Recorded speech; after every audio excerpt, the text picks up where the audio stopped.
Hello, ladies and gentlemen, and welcome to the Say Report. I'm your host, Devon Decker, and joining me, my host companion, Sejohn Sarowick. Sejohn? I don't know what's so funny about that. I'm here. I don't know why we need to laugh about it. Oh, what is funny is I sounded like a carnival barker to myself in my head, and it like a Jersey City carnival barker. Hey, you there in the blue shirt. Why don't you come on down, try your luck, win your little lady a teddy bear or some sort. I don't know where it came from.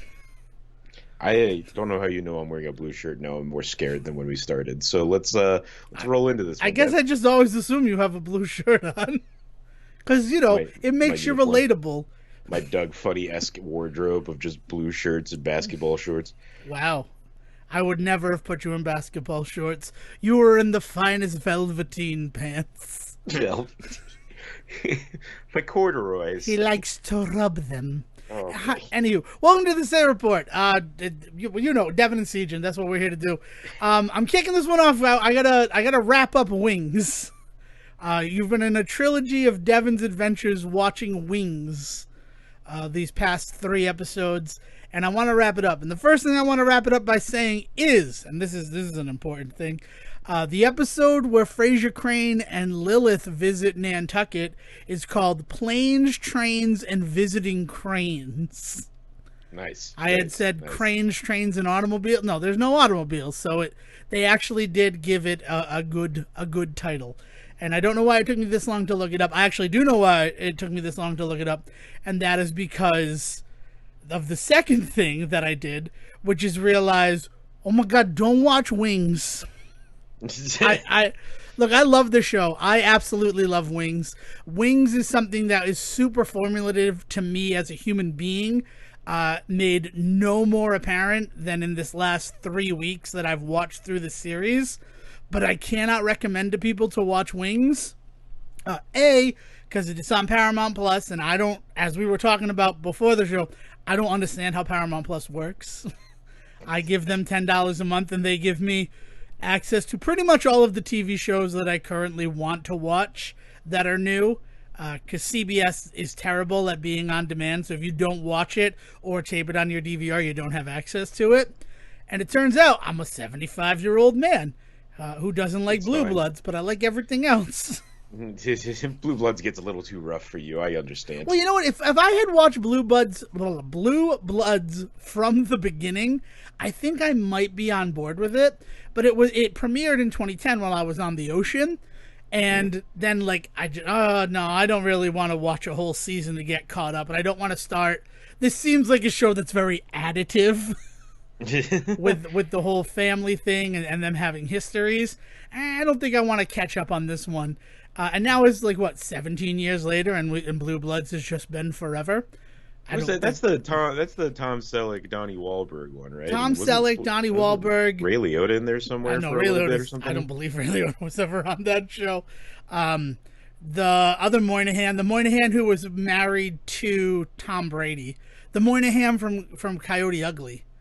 Bridget Moynihan? Is that? Yeah, Michelle Moynihan is the other one. Right. I don't know. Those two Moynihans, I get them confused. The only Moynihan I know every time, without question, is Bobby Moynihan. And he's a little bit easier to pick out of a crowd. Yeah, he's got a distinct voice, too. So even if, you got sun in your eyes and you can't see. But anyway, Wings, we talked about it brief, and I kind of waved it away, not realizing how big a problem it was, though it did caused me to apologize and issue a semi-retraction regarding Farrah Fawkes' character in seasons 4 and 5, because I thought she was only in 1 season. Because of just how little of seasons 4 and 5 are there, it really starts to become a problem in season 6 of Wings, the episodes that they just don't have streaming. And I don't want to be like a crybaby. I'm not whining about this, and I'm not being hyperbolic when I say it's a problem, because the episodes that they're missing generally are part 2s of 2-part episodes. It's really interesting that this is a problem that you ran into, because just this past week we got a announcement. I don't know if you would call it an announcement, but Paramount Plus came out and did their whole stance on not censoring older material. Oh, I didn't realize that that had happened. I don't know what provoked it. I don't know, like I don't understand what could have provoked it, but there was a statement basically saying they would not be censoring older material because it was different values of the time, and they didn't feel it was responsible of them to ignore those values of that time. You know, essentially taking the stance of like you don't want to hide history, right? And like and that's all good and all, but I personally felt it came out of nowhere. The internet kind of seemed to feel like it came out of nowhere. You didn't even know it had happened. It was a weird moment. I gave so many hours of my time to Paramount Plus this week for Yeah, me to not know that happened. Because in addition to all the Wings viewing that I did, Beavis and Butthead Do the Universe premiered, so I gave it that whole 80 minutes. yeah. It maybe it's in relationship to the fact that with Beavis and Butthead Do America, they dropped so many more episodes. Not Do America, Do the Universe. They dropped so many episodes of Beavis and Butthead, like classic episodes that had not been available. Yeah, so 6 days ago, Paramount's words, I'd their love to exact hear it. words, Yeah. we won't remove content from eras with different sensibilities.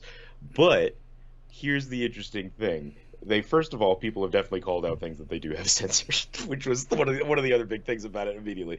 The other thing was, and but that was like small, and I don't have enough to talk about that, but that was a definite retort like immediately when they said this. But then the other side of that is you pointing out that they have straight up episodes missing, and as far as we've been able to tell so far, no explanation as to why they're not there. We assumed it was probably because of something like music rights or something. 'Cause Well, that's I always know what for a kind of gets them. fact with the Wing stuff because that is out there. Yeah. That it is music rights, and like, we'll get into how So, I have it confirmed. Even but there is further, a but yeah. but what this point, but what it is there's clearly a line, right, that they're willing to not go cross because like they could go out and work out the music rights stuff now. We are in an era in which that is something that people do all the time. Shout Factory has made a whole business model out of going out there and finally getting a hold of the episodes that nobody else wanted to do the effort to get a hold of, right? Yeah.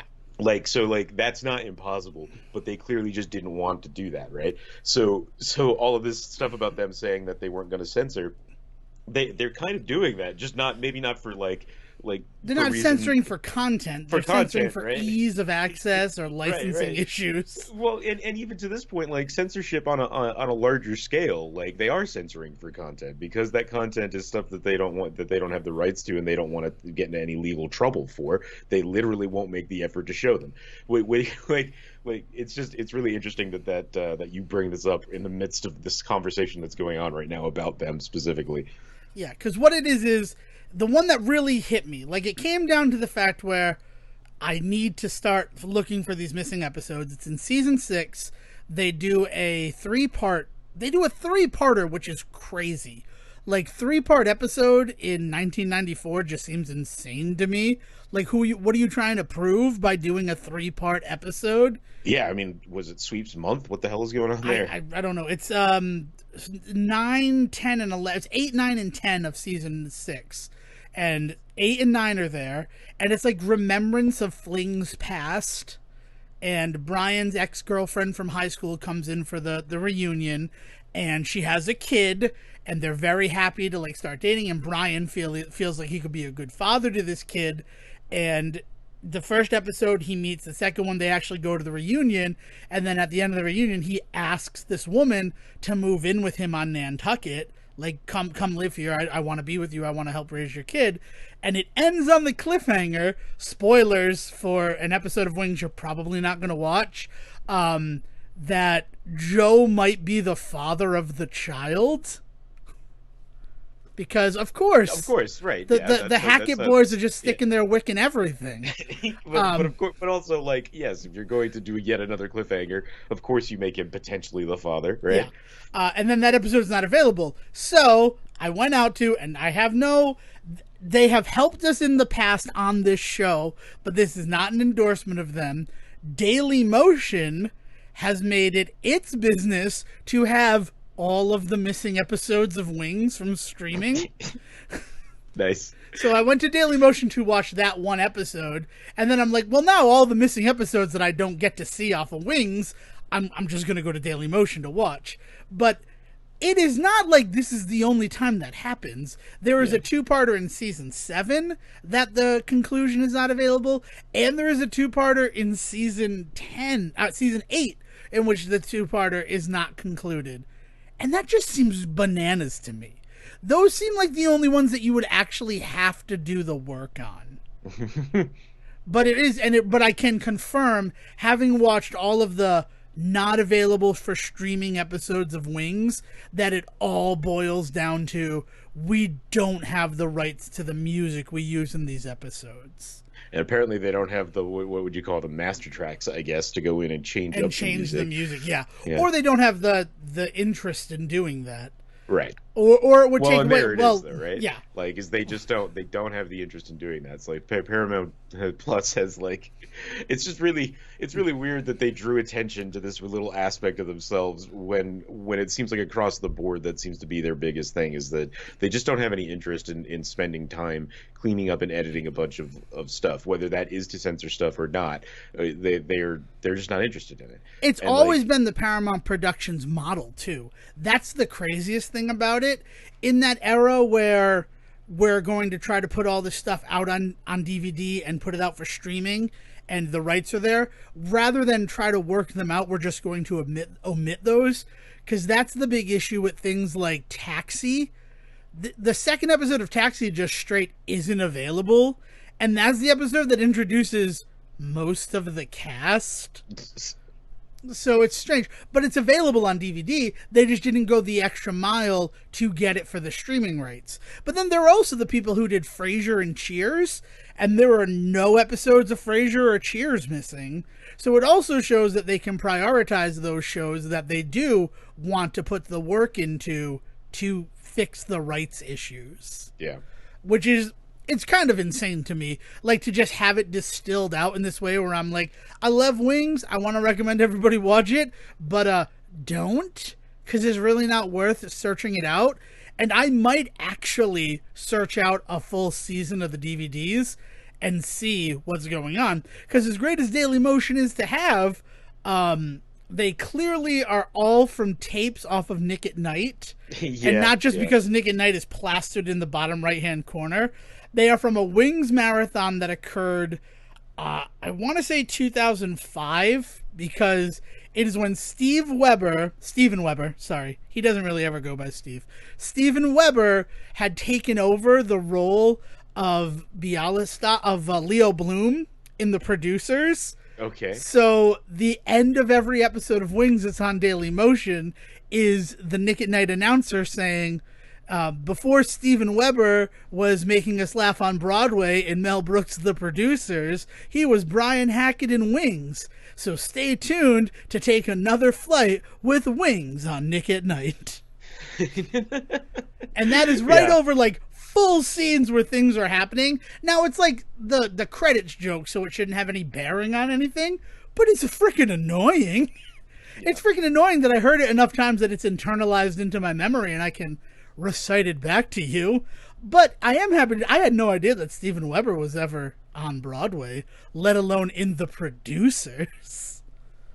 Yeah, you know, that life-changing career he had on Broadway that we all know him for.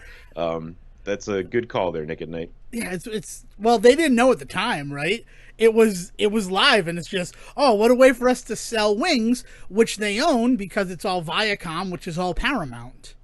So we can put up something without, I don't know. It's just an insane thing to look back and realize these things. And the last thing that I want to mention, well, that's two things, but the big last one is they did a Rent episode, and I mean like about the musical Rent. Like full on, like... Well, they don't end up going to see the show, but Helen gets tickets to go see Rent.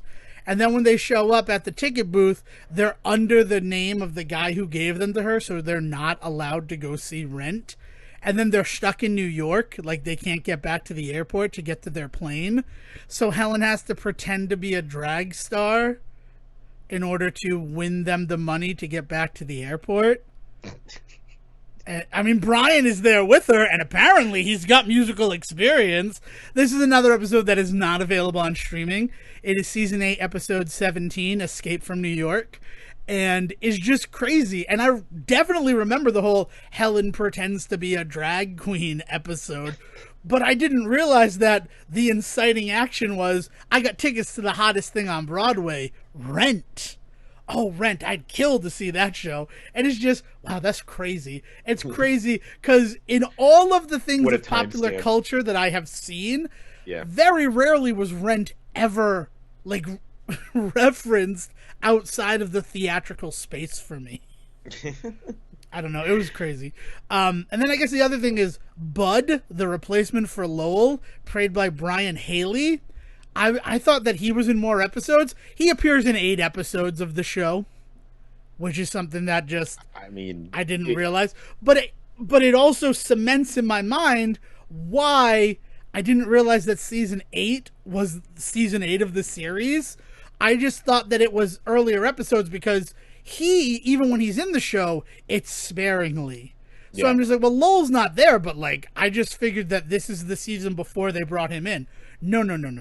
Also, the fact that season 8 of Wings was airing in 97 when I was like living in Rhode Island also kind of blew my mind in terms of references and things. It's been a trip. It's been a trip going down the memory lane of Wings. I think I'm following up with Monk because I have Peacock. Peacock. There's no number or letter there. It's just Peacock. So I think I'm going to follow up with Monk. You got that special streamers Peacock 2. Peacock Dose, the one where things actually work. But the last thing I want to say is Amy Yazbek. She comes in as Helen's sister Casey in season 6 of Wings. And because her husband left her. She's very much a Rachel character. I'm seeing a lot of analogs to Wings, to Friends. Specifically, the fact that Brian Hackett is Joey, Joe Hackett is Chandler, and Helen is Monica. Yeah, almost like there's a formula to these shows. It's a formula to the shows, has never right? Really, truly been broken. Yeah, and that's the thing. We talked about the Cheers and how they fed into Wings, and then Wings feeding into it. And Casey really feels like a Rachel character, but she's introduced 2 days before Friends, so it has to have been either them talking about stock standard characters, or maybe like, oh, we're going to have this character on Friends. Oh, we need a new character because we've lost Farrah Forks. Why don't we just rip that character off? And then people will be like, well, Wings been on for a long time. It's that thought process. But yeah, so Amy Yazbek comes in as this. She's left by her husband and all this other stuff.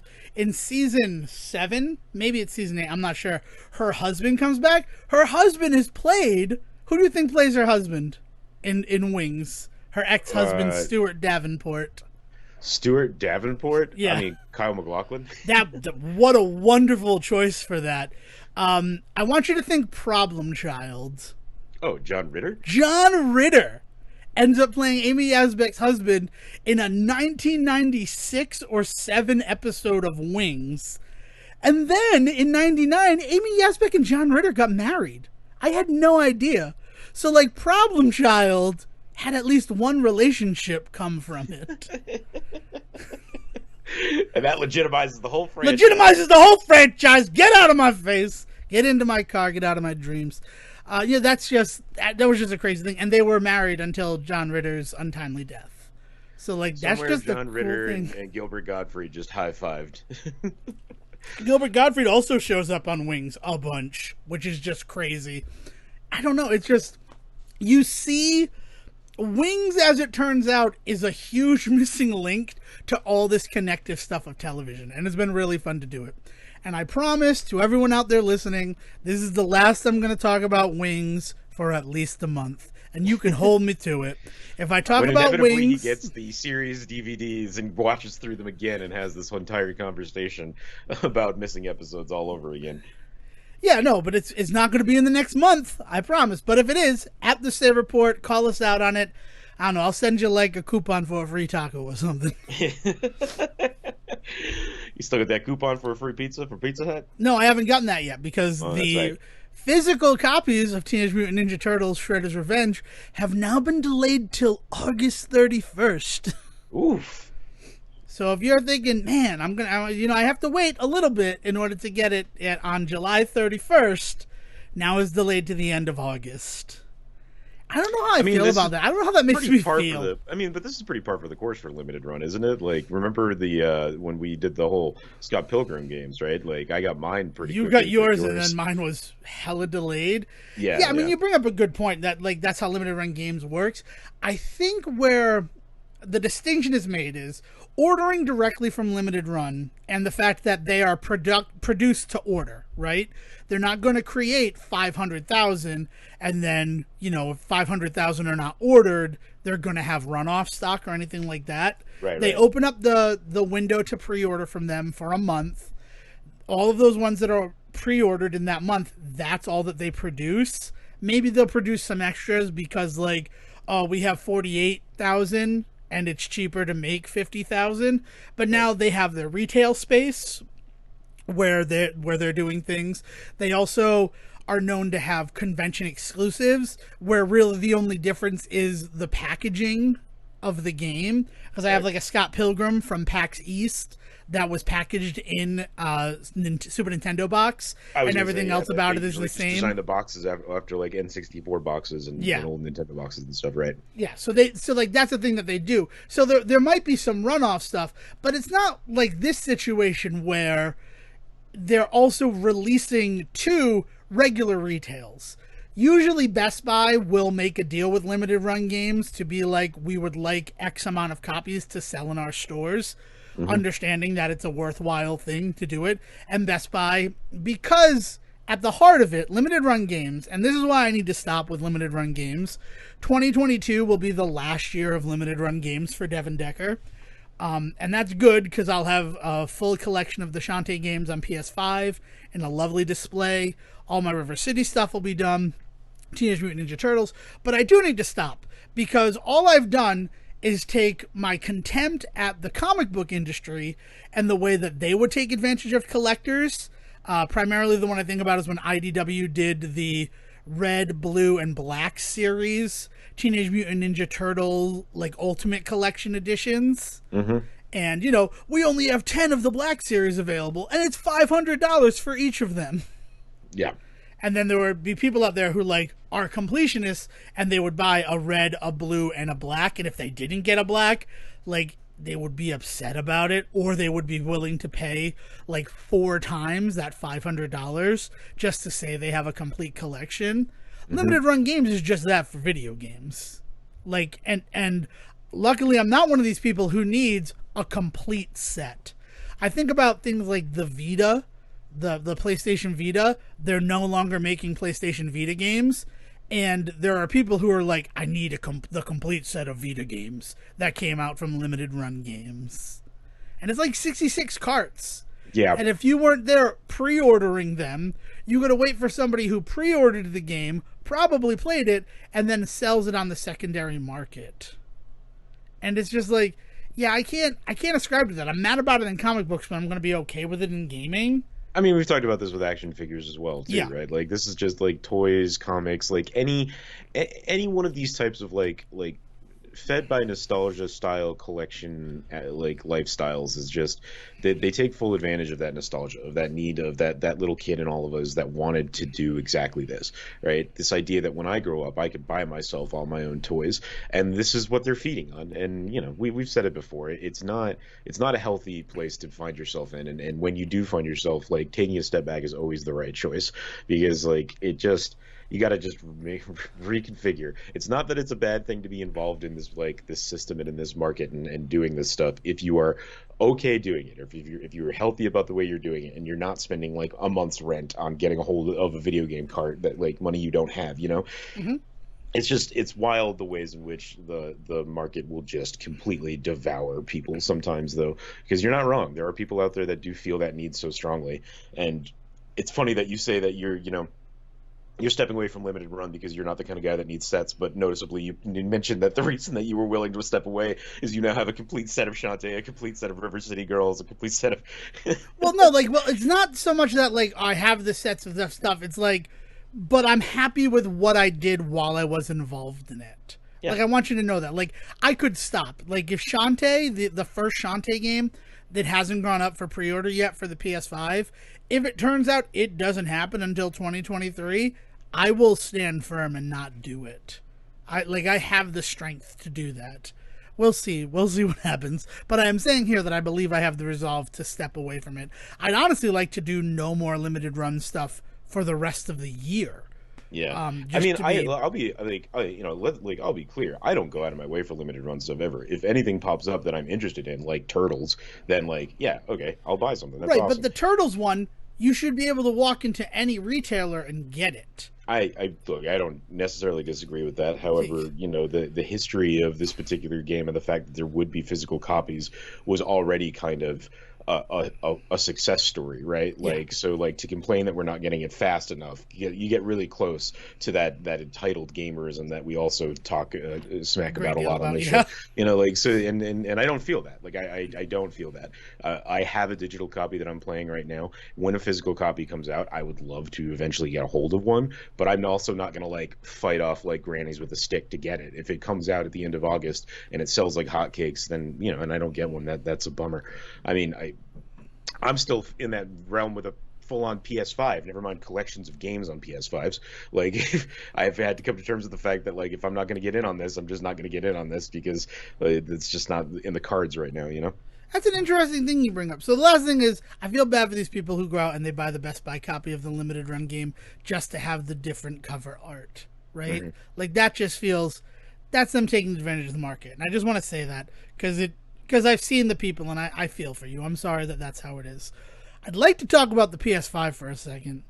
And it's related to Turtles. And it's related to the fact that the bloom on that rose for Devon Decker is starting to go off. And I'm not hyper happy about that. What's going on? So here's the issue, right? Over the past week, I was able to platinum Teenage Mutant Ninja Turtles Shredder's Revenge for both the Xbox Series and for the PS4, right? Because there's not a PS5 version available yet. There's no made for PS5 version. If you're playing on PS5, you're playing the PS4 version. Okay. And I was able to get like the full Chivo, full gamer score, platinum trophy, whatever you want to call it, for both of the games. I did it on Xbox first because I have access to Xbox, like to play on my lunch break and things like that. So it's not as difficult, right? I had an extra hour each day where I was taking a break from work and I could play through the game. PlayStation, not so much. So after I had done it on Xbox first, the last trophy that I needed for PlayStation was like Who Needs Mutagen is I think what it's called. And it's getting all of the characters to level 10 in story mode. And here's a fun trick if you got to do that, everybody. You collect rewards as you're playing through the game. And if you are playing with multiple turtles, all of the turtles get that experience reward for turning them in.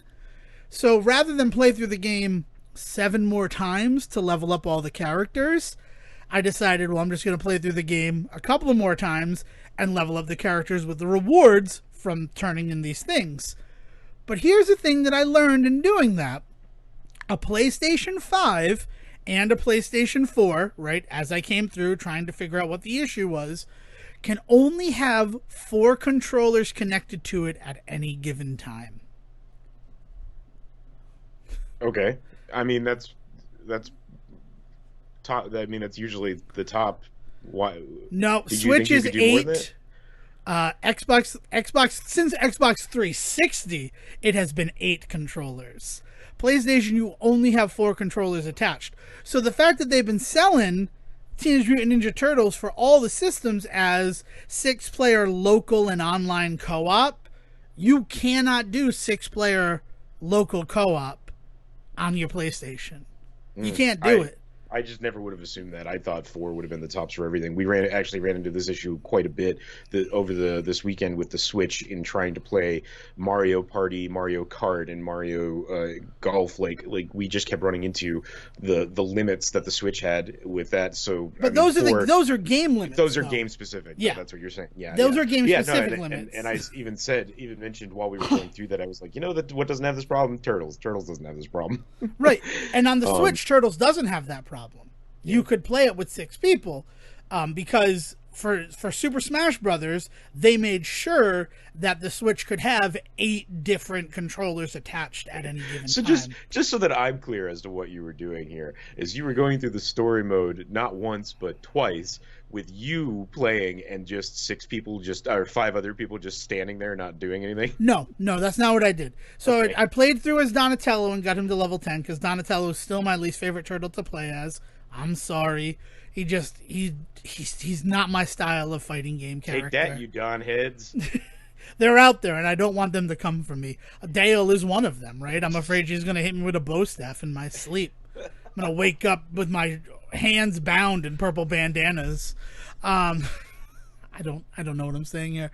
So I'll play through as Donatello because I don't really love playing through as Donatello. I'll get him to level 10, and then when it comes time to take advantage of the rewards, because this is something that I already had experimented with. Rather than turn in all the rewards for the first person that I played through on PlayStation as, which was April O'Neil, I'm going to get those rewards. It's 525 experience points that you get for collecting and turning in all of the collectibles in the story mode of the game. And I'm like, well, I'll just get those as Casey, and then I'll start at level 3 instead of level 1, which means that I'll have 2 ninja bars, I'll have the dive attack, I'll have really all of the variety that makes it fun to play as a character in the game. Sure. Yeah. So then I find out that anybody who's logged on and playing gets that reward. So I go, okay, so I'll play through as Donatello, and then I'll log on as Leonardo, Michelangelo, Raphael, Splinter, and Casey, the other characters that I haven't yet got to level 10. And then when I collect the rewards, everybody will get essentially 500 free experience points. So when you say log on, though, it sounds to me like what you're doing is signing in controllers, having characters just stand there and do nothing. Right, but it's on it's on the world map. I don't know if you've played through story mode yet. Yeah, no, I understand. Yeah, so you're not characters. So it's not like I'm screen, going into levels and I need to move characters along or anything like that. But you're cheesing the system. I am cheesing. I'm taking it. I'm saying that I'm cheesing the system. I will admit that I'm cheesing the system. I have no issue admitting that I'm cheesing the system. However, I have already done it legitimately without any cheese on a different system. So not that, I mean, it's my own guilt that I need to go to sleep with that night. You're in a hell of your own making is what's going on here, because now you're about to complain that you can't do that on the PS5. Is that what you're saying? Yeah, you can do it as well. I didn't do it on the Xbox. I played through the game 7 times, got everybody to level 10. Then on the PlayStation, I can only log in 3 additional people in order to get that reward. So I had to do 2 other playthroughs in order to get everybody to level 10 instead of just 1 extra playthrough, which I thought I would be able to do. No, and I know it's me it's a stupid little complaint, but the larger complaint from me is not realizing before now that the PlayStation 4 and 5, and it's really more the 5 that is the bothersome thing to me, because both of its contemporaries can take up to 8 controllers. So I'm wondering why the limit there. Yeah, I mean, it feels like another one of those arbitrary things that PlayStation puts in place because they want to have more control over the situation. It's the same reason that they're being the only ones being finicky about crossplay still, right? Yep. Because otherwise everything else will crossplay with one another. Yeah, and I almost wonder if the game is literally built to allow it, and including the number of more people, but it's the system that's stopping it, right? So as far as what the creators, the devs get to say is, well, no, we did build the game to be able to do it. Everything that you're experiencing at this point is all on PlayStation, which is fair because it seems like it really is only on them considering everything else. Well, because what happens is it says join as 6 different characters on the screen. You press the start button for 3 other controllers, and then when I go to press the start button on the 5th, the last 2 rows are now blacked out and cannot have somebody join.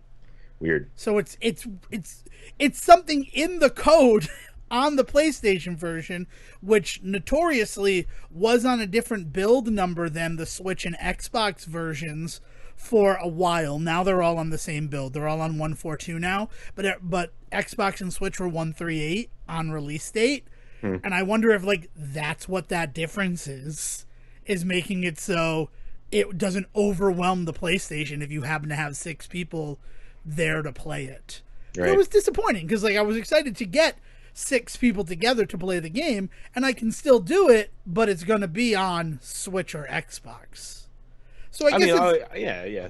I mean, and I'd probably rather do that anyway in the long run because the beauty of that is like I have Switch controllers, right? If I went over to your house, I'd better hope that you have a PlayStation controller for me to play with. I can't bring my own I mean, along. you can Whereas use if your I was, DualShock 4, which is nice. So all of our DualShock 4s from our various yeah, PlayStation 4s would work. We'd be okay doing it. yeah, but with my Switch, I own 4 different controllers myself, Yeah, exactly. Like so there's that kind of like level of commitment to it that, it just the place I mean, You own four this is different all controllers in addition to Joy-Cons, or is that including Joy-Cons? no, in addition to the Joy-Cons, I've got a Yeah. Pikachu exclusive. I've got a Link controller. We've got a gold. It's another Link controller. I was just Yeah. trying to think of a better way of putting it, but it's just we've got a lot of Link controllers. But yeah, we've got spare ones like that, and my Pro controller. Not to mention, I've got my full-on Pro controller I've purchased. So yeah, like we've got tons of different. Then you'd also have controllers for that. Joy-Cons. Like you could right now Plus Joy-Cons, do right. a 6-player game of Teenage Mutant Ninja Turtles: Shredder's Revenge. The only thing you're missing is the extra bodies to play as the turtles. Exactly. Yeah. Yeah. So there's also some level to it there.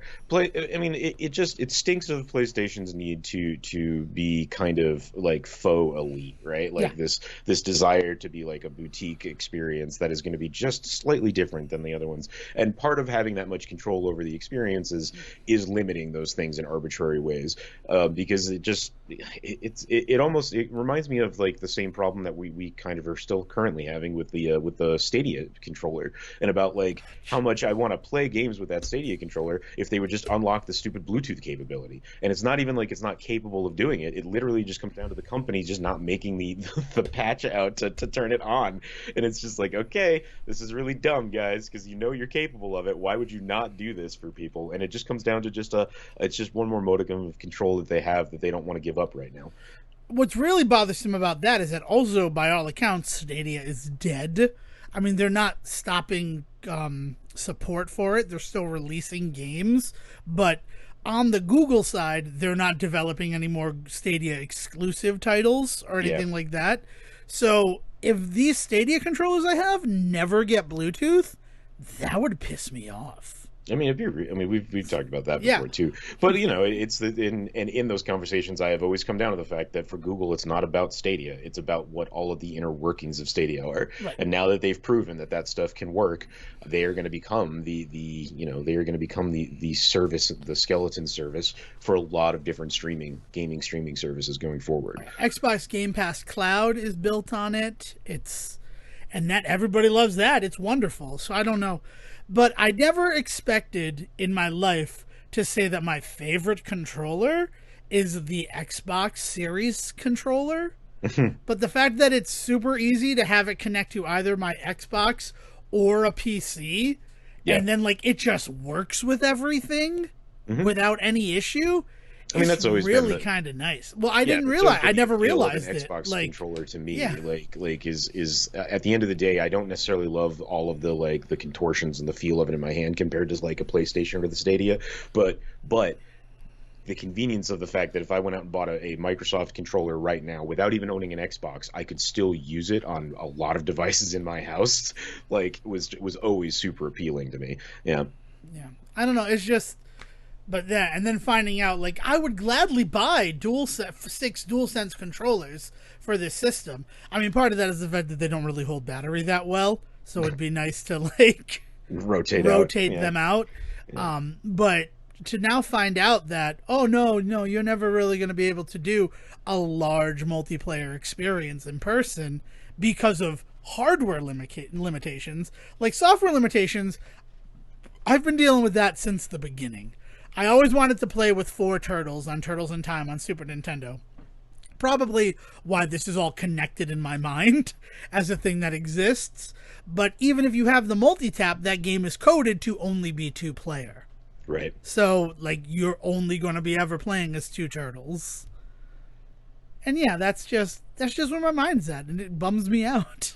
Yeah. And I just wanted to share that so that other people don't get bummed out. And also, if you're a trophy hunter and you're trying to cheese it, know that cheesing it on PlayStation is going to be harder than on Xbox or Switch.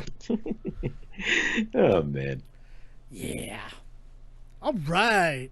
What's been going on in your life, Sejohn? You were on vacation, Yeah. as you were so happy to remind me as my week at work just got busier and worse. Yeah, I have no desire to go back to work this week. Vacation was pretty sweet, but yeah, we took we took advantage of some time this week to just kind of finish up some stuff that we'd been meaning to kind of get around to. We finally finished off our Wes Anderson viewing, at least up to the current point. I'm sure he will make more films, and we will make sure to see those. But we have now Licorice officially. Pizza? His No, latest? that's not him. That's not not Wes Anderson. Who did Licorice Pizza then? I would have sworn it was Wes Anderson. No, Paul S. Anderson or something. Oh, is it the other Anderson? No, the last one that Wes Anderson did was French Dispatch. Oh, okay.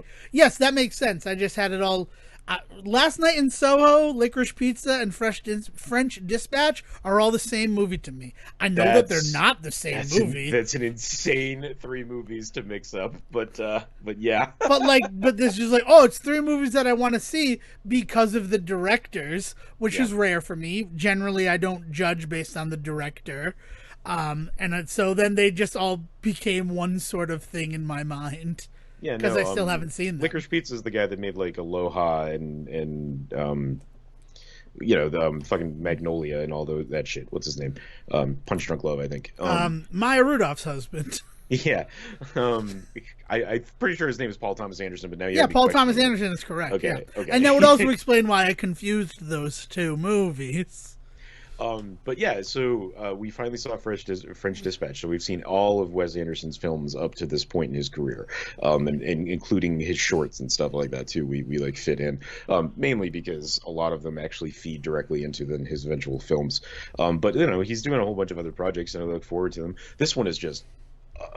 It is so he's one of those auteur directors that over time has just been given more and more and more freedom to just do whatever he wants, and so every time you watch his movies they just seem to get like further and further and further away from what you would consider to be like normal filmmaking, I guess is the best way of putting it to keep it succinct. But like, man, this last one is just off its rocker. There's portions of it that are animated, there's entire parts that are done as if they're a play.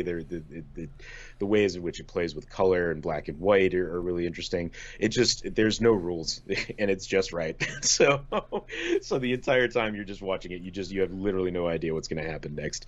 And so I highly recommend. I think it's probably his best work so far. So, my favorite one will always be Darjeeling Limited, which is about the 3 brothers on the train ride through India after their father passes away, and there's just this like super like ham-fisted symbolic like thing the entire time where they're carrying their father's luggage with them the whole time, and they have to learn to get rid of it in order to actually like get out of India. It's a wildly simplistic like story, but the ways in which it's shot visually is still just amazing. I like the short connected to that one with Natalie Portman. That's the one I really the one with enjoyed. her and Jason Schwartzman. And I'm a huge Jason Schwartzman fan. And then it's Adrian Brody. Who's the 3rd brother? That's really bothering me right now. It's Owen Wilson, and it's, I believe, the first movie he made after kind of everything that went down with him and his suicide attempt. And there's a lot of stuff in the movie kind of regarding that sort of stuff. So it feels like, I mean, he's had a relationship with Wes Anderson since like Bottle Rocket, since Wes Anderson's first movie. So it almost feels like this role is like kind of written for him to help him like heal in some ways. And you never want to like ascribe that kind of mental stuff to people working on movies. You hear some horrendous shit about the ways that people behave sometimes, like Daniel Day-Lewis like throwing things at people and shit like that. But you can't help but think about that, especially at the time when I saw it in theaters, because it had been, I hope I'm remembering this all correctly in the timeline, but it had been like Drill Bit Taylor had come out, and then some bad shit had happened kind of behind the scenes with Owen Wilson. We only got like bits and pieces about what was going on with him, and then a couple years later was Darjeeling Limited, and the ways in which that character addresses some really personal stuff. Like, it's probably another reason why I like that movie so much, is because it feels like it is another one where it feels like one of those moments where a director is doing something with a friend and an actor that they've worked with for, at that point, decades. Good. I just wouldn't want to think that it was Owen Wilson because it's Wes Anderson. Of course, it's Owen Wilson. So I appreciate you for confirming that. Because I could say just as easily say the same thing about Adrian Brody or Jason Schwartzman. Yeah, yeah. Since like Rushmore and I don't remember when Adrian Brody, is he Royal Tenenbaums or is he first coming on Darjeeling Limited and then you just see him in everything afterwards? No, so he's definitely in. So he's I don't know, I'm forgetting the timeline on the movies now, but he's definitely in Fantastic Mr. Fox, and for a joke, like he shows up as a character for like 2 lines, and you know it's him, and you're like, oh yeah. So so he's definitely by that point been in a bunch of his movies because that's like the bit in that moment. I'm trying to remember when he comes on. He's the asshole in Grand Budapest, and he's phenomenal as the Nazi. Both Fox and Grand Budapest are post Darjeeling Limited. Then Darjeeling might be the first one. Might be his first, okay. Yeah. But then I just think you think Wes Anderson, the people that I think of are Jason Schwartzman, Owen Wilson, Bill Murray, and Adrian Brody. So. Yeah. The other one that I think of all the time, and I actually don't think he showed up in French Dispatch, which was surprising considering how many people do. But you also think of, I think Jeff Goldblum all the time too. He has some really phenomenal Wes Anderson roles. Yeah. Interesting. I think it was a wild project that we started because of COVID, and we kind of have been waiting for COVID to finish so that we could finish the project. That was always kind of the bit, was that French Dispatch was going to be like our first like post-COVID movie. At the time, we thought that was only going to be 2 or 3 months later, but then here we are 3 years later. Everything's low in Rhode Island though, so that's good. That is good, but yeah. So we finally finished up kind of a COVID project, and that was kind of a wild moment for us, and everything that's gone on over the last few years. But yeah, we got a hold of Mario Party Superstars and played some Mario Party while we were hanging out, and that was a blast. We ended up coming home and actually doing some online of that with some friends of ours that unfortunately do have COVID right now, so they're stuck in their apartment on the other side of the city. And they haven't been able to leave for a while. But luckily, as we were playing last night, they both tested negative for the first time in a week. So they're finally on the mend on that. But yeah, Mario Party's been really great because it was filling time when we were on vacation, and then it let us do this thing with some friends of ours that we haven't been able to see in a week and a half because they've been positive. So that was really cool. That was a really cool investment, and I'm really happy that Mario Party Superstars is something else. It is a pretty delightful little package.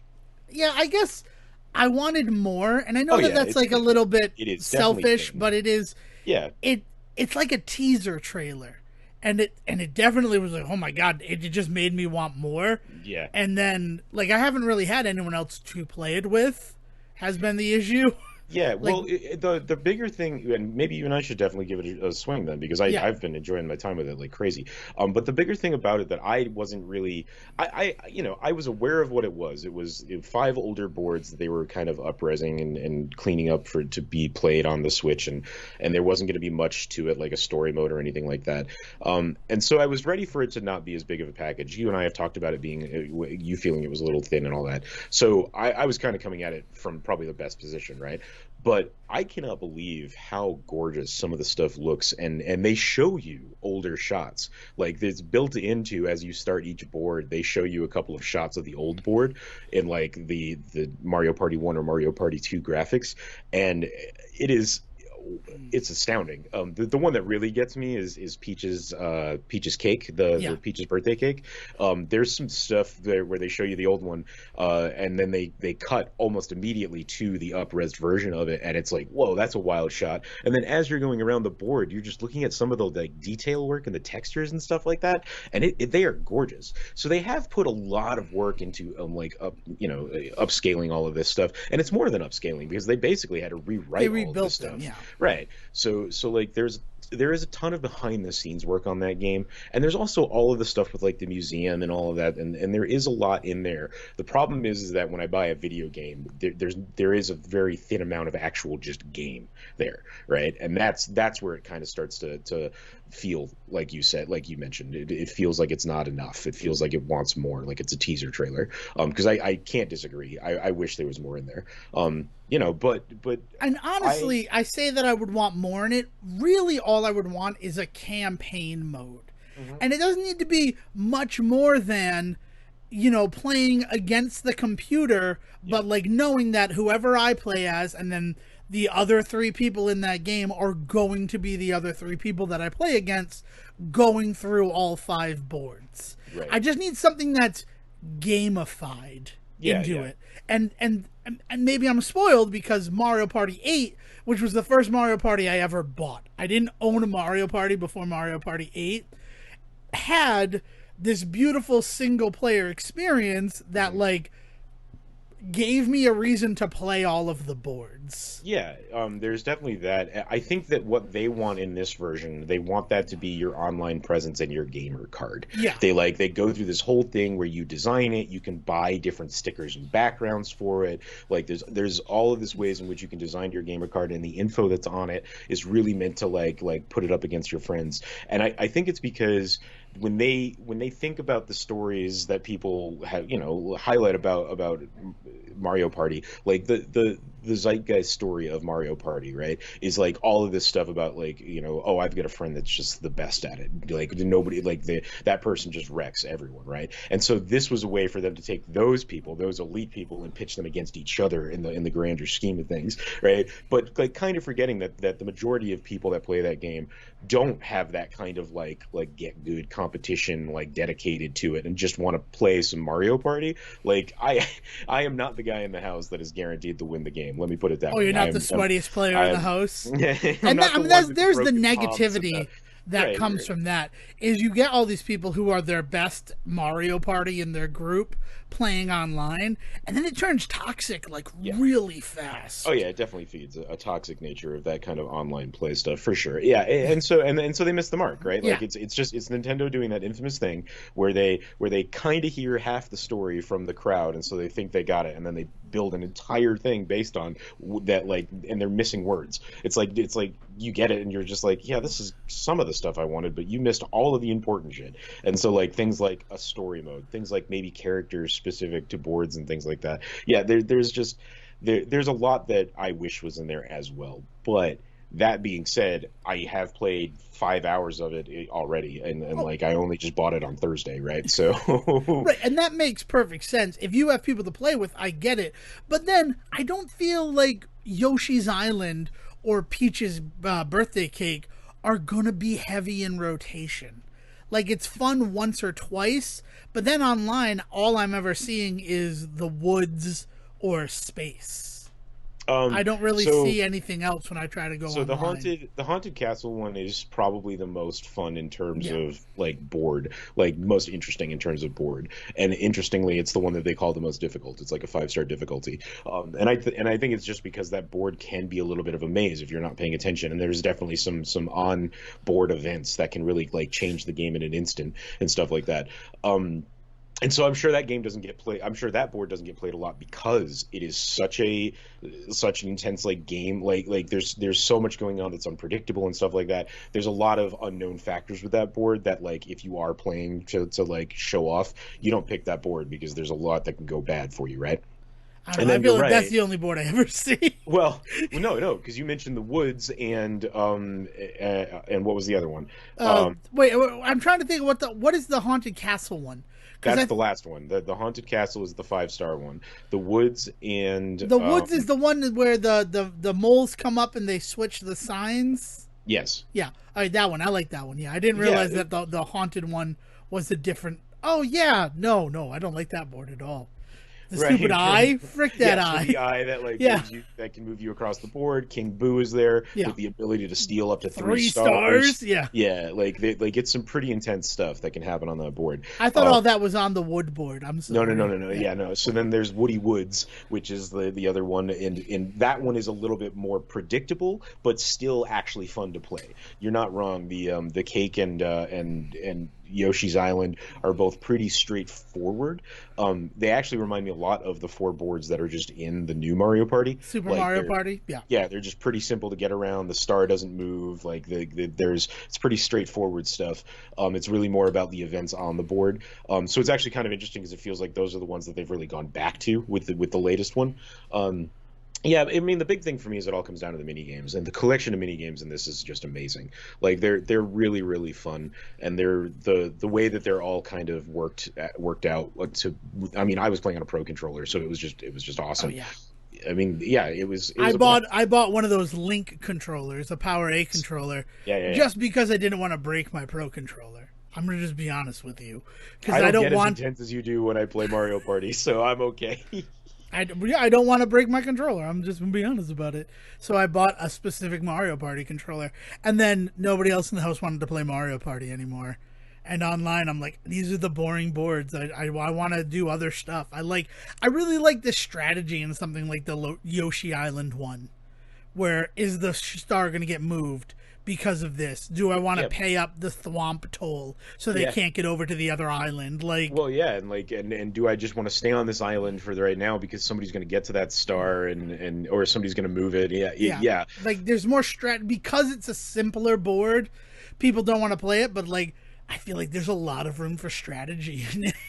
well, and like on the cake board, there's the whole do you go to the Bowser side dish or whatever the hell they Yeah, call it. Like, yeah, man, there's some good stuff. That's what I mean. Is like is a lot of what is good about this particular Mario Party is all under the surface, and that's unfortunate because when you buy a game, it shouldn't be, right? Like the work should be visible, and you spend a certain amount of money on a thing, you want it to look like you spent money on it.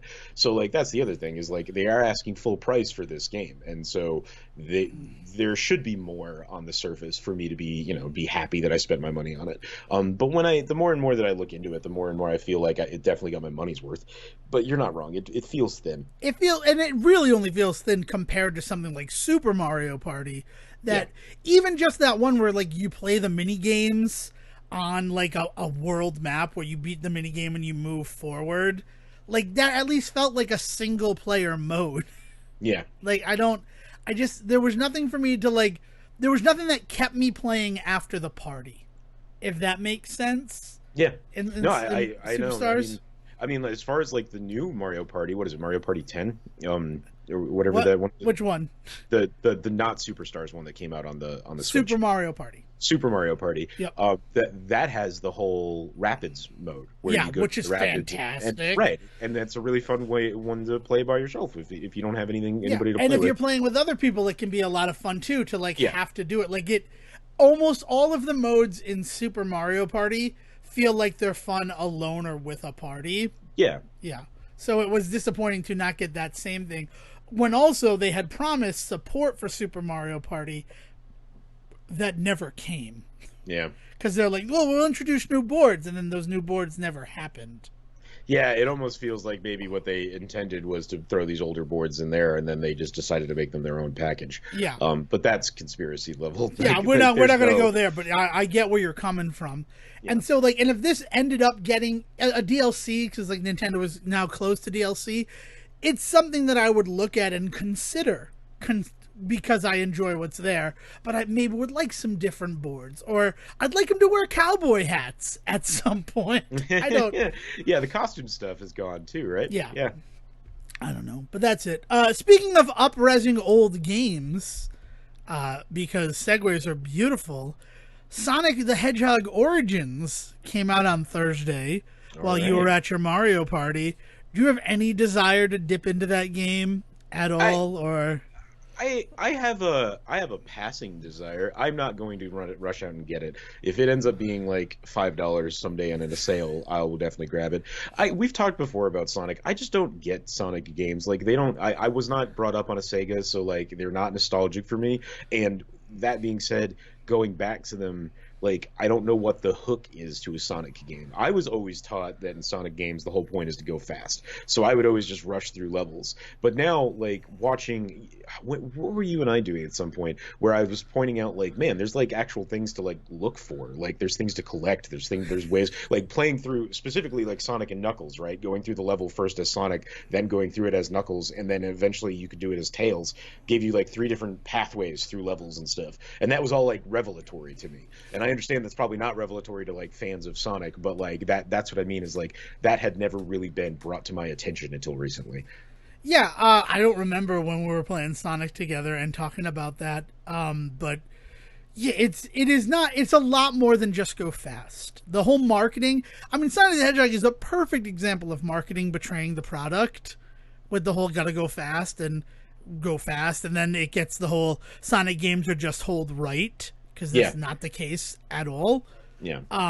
And it's disappointing because the bigger thing about the Sonic games is collecting the Chaos Emeralds Yeah, and so and like I doing that remember whole thing.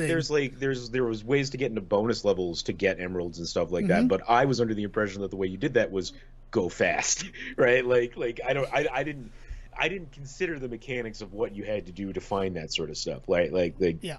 it's So just it's not clear. It's not on the surface to me. So Sonic 1, it's less than, right? Like, collecting the emeralds is a part of it, but really all you get is bad ending, which is that Eggman has any emeralds you weren't able to collect. And what that stems from is if you beat the level with 50 rings or more, you can go to a bonus stage and try to get the emeralds, whatever. And then in Sonic the Hedgehog 2, anytime you pass by a checkpoint, if Right. you have 50 rings, you can play the bonus game, and if you win the bonus game, you get a Chaos Emerald. And if you get all 7 Chaos Emeralds when you have 50 rings, if you jump up, you become Supersonic. And you just goes faster. It's not really anything else there. And then when you get to Sonic 3, it's finding the big rings and doing the Blue Spheres game. And then once you add the Knuckles to it, there are the Super Emeralds. So And it you know what becomes really a whole did a thing. Yeah. disservice to Sonic the Hedgehog for me was the Speedy Gonzales game for Super Nintendo. It's just a Because terrible game, Sejohn. well, it's a terrible game, but to me, always felt like more of a game than Sonic because it was the same idea, right? You could definitely just run to the right, you could definitely just go fast, you could get to the end, and that was fine. But what you really wanted to do was actually platform around and find your friends that were in cages. So there was this like collectible hide and seek element that they made really obvious in the first few levels, and then it became progressively more difficult as levels went on to like actually jump around and actually look for things as opposed to just going fast. But then there were clearly moments where no, the idea here is you just run and you can just blast through some stuff, and that felt good because like as a little kid playing this game, I felt like I was Speedy Gonzales. I was on the one hand I was out there like saving my friends, but at the same time there were moments where I got to go fast. I play a Sonic game and there's this element of you get to save like animals of the forest and stuff like that, but the way you do that is you get to the end as fast as you possibly can, you defeat Robotnik and then jump on the button. So it was always like the only mechanic I ever really truly like on the surface got about Sonic was just go to the right and go as fast as you can. And the games never gave me a reason to do anything else because it's not clear to do these other things. Right. You have to play the game or you have to have read the manual or anything like that. I understand. And then like Sonic CD, frick Sonic CD. That's the other game that's included. And the whole past and future thing where you want to go to the past to make sure that you have a good future by destroying the evil machine that's been put back there by Robotnik. The stories of Sonic have also been fucking buck wild. No, they're crazy. They're absolutely insane. But Sonic Adventures really got me. Yeah. Because there was very clear gaming elements besides just run as fast as you can, like searching around and getting different pathways to get better scores, getting being able to free certain creatures, raising your chocobo in the garden, or not chocobo, Your Chow. Chow. Yeah. I had a chocobo garden at the same time in Final Fantasy VII, so but yeah, so the gaming elements of Sonic Adventure were always much more appealing to me than the old Sonic games. I mean, that's the difference, or that's the Sonic Adventure difference, really. But playing Origins, I've played through all the games, and I have to say, all of the ones that are like upscaled and redone to be able to play in 16:9, they look pretty gorgeous. Nice. The bonus levels make me want to vomit because they're like too good looking. Oops. And there's too much speed. I haven't played the bonus levels in Sonic CD because Sonic CD I have put the least amount of time into. And I mean, I like Sonic CD. It's just the one that I've put the least amount of time into of this package. What has really done it for me, and actually what I spent doing this morning when I woke up at 2 a.m. and couldn't get back to sleep, was completing the mission mode, which is one of the best mission modes I've played in a like remake or re-release of an old game in such a long time. Because it's so different from the actual playing of Sonic the Hedgehog. I mean, that's cool. I mean, Yeah. it sounds like the same idea with like achievement hunting, right? Like here's some different things to attempt to do in order to force you out of your comfort zone with this game, right? And it should do that well, and it should still be fun. And I'm glad to hear that that sounds like it worked. Yeah, it worked for me. I mean, there are levels where it's like collect rings and don't take damage, and it's their bullet hells, and Yeah. it's fun. Like, 'cause Sky Chase is a fun, different level in Sonic 2, but then to add like that additional thing of you can't get hit by anything. Oh, and bullets move twice as fast because fuck you, they do. That's how we coded it. Like, it's been fun. I haven't played the actual games all the way through yet, but I'm looking forward to it. And it's one of those things where I didn't know if I was going to get it, but once Dale saw there was a story mode, she's like, "Yeah, I'll throw in half for it, and we can both experience it." And So I am excited for story mode? mode. It takes from Sonic 1 through to Sonic 3 and Knuckles, and makes it one large narrative with connective scenes leading from one game to the next so that it feels like one cohesive journey through those four games. That's pretty cool. Yeah. That's really like see that is the kind of extra work that you kind of want to see in these types of re-releases. And like it's not that I feel like devs need to like prove themselves with the work that they do, but like as opposed to what I was talking about with Superstars, where all of the work is so behind the scenes that you almost don't really feel like you're getting anything more than what you had before, which is unfair because that's clearly not the case. Here you have like pretty hardcore evidence of the love and work that was put into the project. And yet people are giving this one crap because it said new playable characters in all of the release notes. And what that really meant was Knuckles in Sonic 1, because he had never been there before, and Knuckles and Tail as a team in Sonic 2. Like, that's the extent of new playable characters. That is some shit marketing, but like I wouldn't hold the devs to that. You know what I mean? Right, exactly. Like, it's marketing yeah, to do that, that's marketing. but they are bullshit. technically new playable characters. You've never gotten to go through Sonic 1 as Knuckles. Yeah, but still, So- if they said new playable characters, I would Right. think People props were to expecting Ford, Amy like, to Amy, finally be yeah, playable Big the because cat somehow. probably not Big the Cat. You'd probably get like Mighty and the Shadow. yeah, that'd be something. Amy is really the one that people were expecting. Amy and maybe Metal Sonic because they were featured heavily in the marketing for the game. Amy feels very like a very way forward style ad. You know what I mean? Yes. Like That's a very good way to put that. I'm not gonna Yeah. lie. But yeah, so I don't know. I've enjoyed my time with it so far. I completed all the missions this morning, so I'm feeling really good about that. All with the S rank. I put in the time to do it, and now that everything is done, I'm probably gonna. I want to start story mode with Dale. I want to try to experience that together. yeah. So it's something to be excited about. But I did want to like say I've tried it and don't buy into all of the hype on the internet about it being the worst thing ever. Like they did what First they of were all, doing. and that's what Sonic fans say. That's about what every Sonic fans game. always say. Yeah, that's one of the reasons why I'm talking about it and saying like I've enjoyed my time with it, and there's clearly love put into it by the people. It's the same people who made Sonic Mania who sort of up-resed and re-detailed, rebuilt these games in the same engine that Sonic Mania was in. Yeah. So they feel like Sonic Mania, which is exciting, right? It's a good way to feel it while you're playing the game. I don't know. I've enjoyed it, and I wanted to share that I've enjoyed it.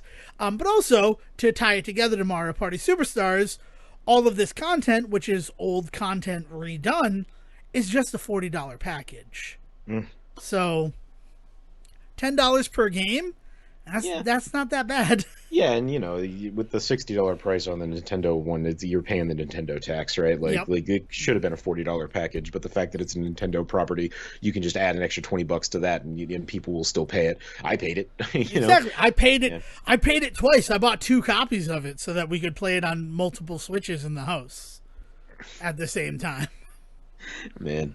Yeah, I feel like a fool, Sejohn.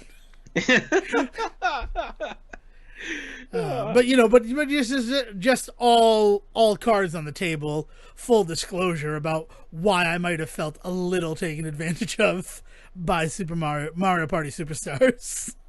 I is mean, that I bought it twice. right, and that's the problem is that the marketing for this sort of stuff always makes you want to kind of buy in, right? The same even goes for like Turtles, and like Turtles is like a story of success, so that's great. But like, imagine if you had bought it on all of these systems. Imagine if you had like talked your friends into buying it, and it came out and it was a bummer, right? Like, imagine and at that point they got your money, Yeah.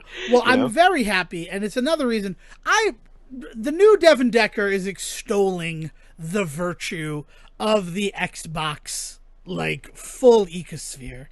I am so into it. I'm so into Xbox right now. The fact that like so I had to shell out for the system, right? And honestly, unless you're going to be playing older games, there's no reason to get the Xbox Series X right now. I'm not seeing a reason to do it.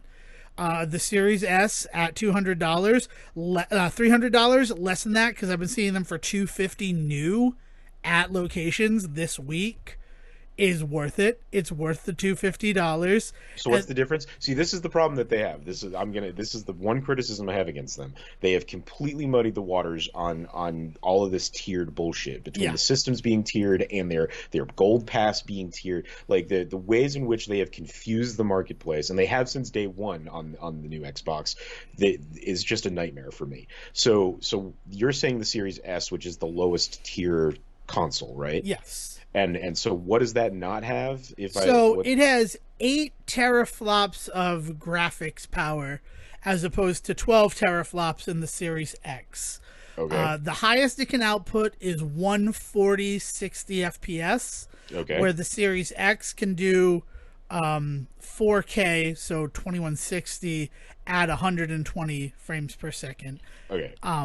So like those are like the big differences. But what about the games? The games are the Availability? same. Okay. All the games are playable on both of them. It's just taking advantage of, and that 4K at 120, you have to have a monitor that can actually take advantage of that. Right. And while I do have a 4K 120 frames per second monitor, like there are games that don't have that mode because they know that people aren't going to be using it. Or there are parts of the games where it goes from the 120 hertz down to the 60 hertz, and I'm just like, oh, okay, that was fun. That was fun how like you shut down my monitor for a second and then came back. Yeah. I don't mind it. Like it's something I'm glad that I have. But right now, if you're somebody who wants to play the newest games and it's not about exclusives, right? It's not about the Nintendo or the Sony exclusive properties. Xbox is the way to go. What Sony exclusive properties? Yeah, well, Sorry. that's a well, yeah. Now they're going to PC, right? So yeah.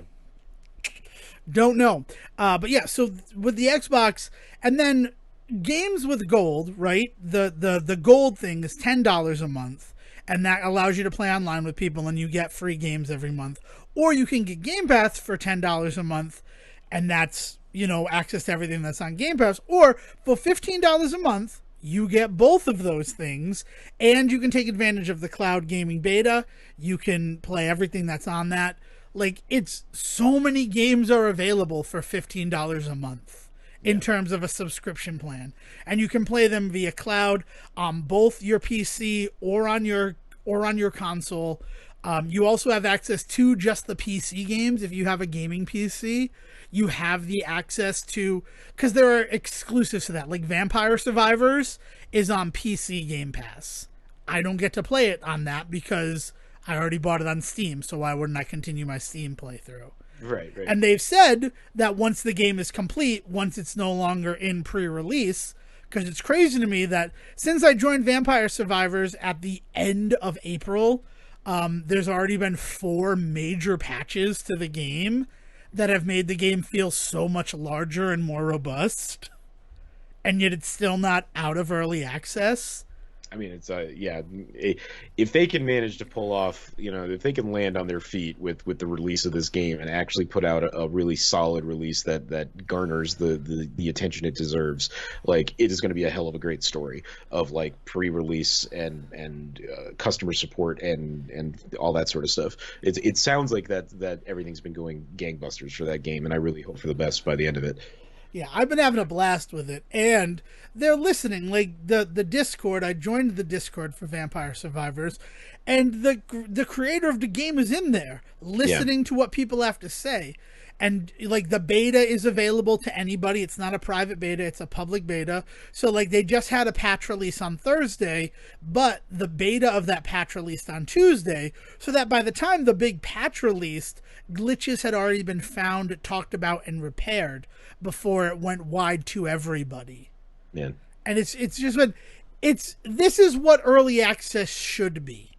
And of course, it's a smaller game. It's a $3 experience as opposed to like a $60 experience. But it really does sort of blow me away that this can work. It just generally hasn't in all of my other experiences. Yeah, no, like you said, this is the way that it should work, and it's a really great example. Like I said, they got to stick to landing. If they can get a good product out at a reasonable price and it does well, it'll show everybody else in the industry how this should be done. If they falter in any way, though, then you're never going to see anybody else behave this way. Right, and honestly, I will say after the .6 update, there was this moment where like I'm not having fun with Vampire Survivors anymore. And the reason with that is that all I could do in it, because I had completed all of the tasks that were assigned to me, was level up my characters and grind gold. And then once I had like one of my characters is at level 760, like Yeah, it was yeah, basically just set it and forget it yeah. and let it rack up gold for me. So then when I got to 2 million gold, I'm like, well, I'm going to take a break from Vampire Survivors until the next patch releases. And then the next patch releases, and I spend, 4 hours with it, achieving all the new stuff, playing with all the new mechanics, and then it's like, okay, now you're shelved until the next patch. So hopefully, once it is a full, complete experience, there'll be a reason to go back to it. But already, in the 2 months that I've been playing it, it has been a moment for me that I have enjoyed Yeah. in the gaming space. And that's really all I'm looking for. Right? Yeah, it's all any of us are looking for anymore when we play these things. But yeah, but to go back to Xbox, the fact that I got the Turtles game for free on Xbox and got to play through it, if it had sucked on Xbox, I wouldn't have taken the time to convince my friends to buy it. Mm-hmm. Like it was really nice to have for that $15 this game new, right?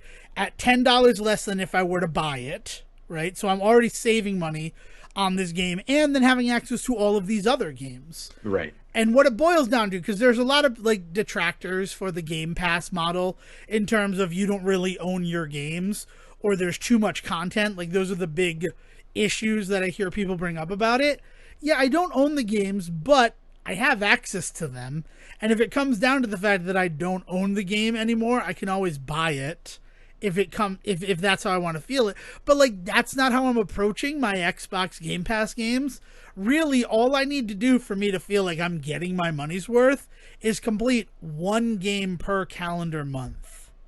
Well, it's the same thing when streaming services came out with movies and stuff. People were just like, well, without getting physical versions anymore, you're not going to own it and stuff like that. And you know what we all kind of came to the conclusion on? Maybe we don't need to own everything. And if we do want to own a specific thing, like having the choice to go out and buy it in a different way so that we do own it is preferred, yeah. But at the end of the day, I don't need 150 games. But if I had access to them, that'd be grand.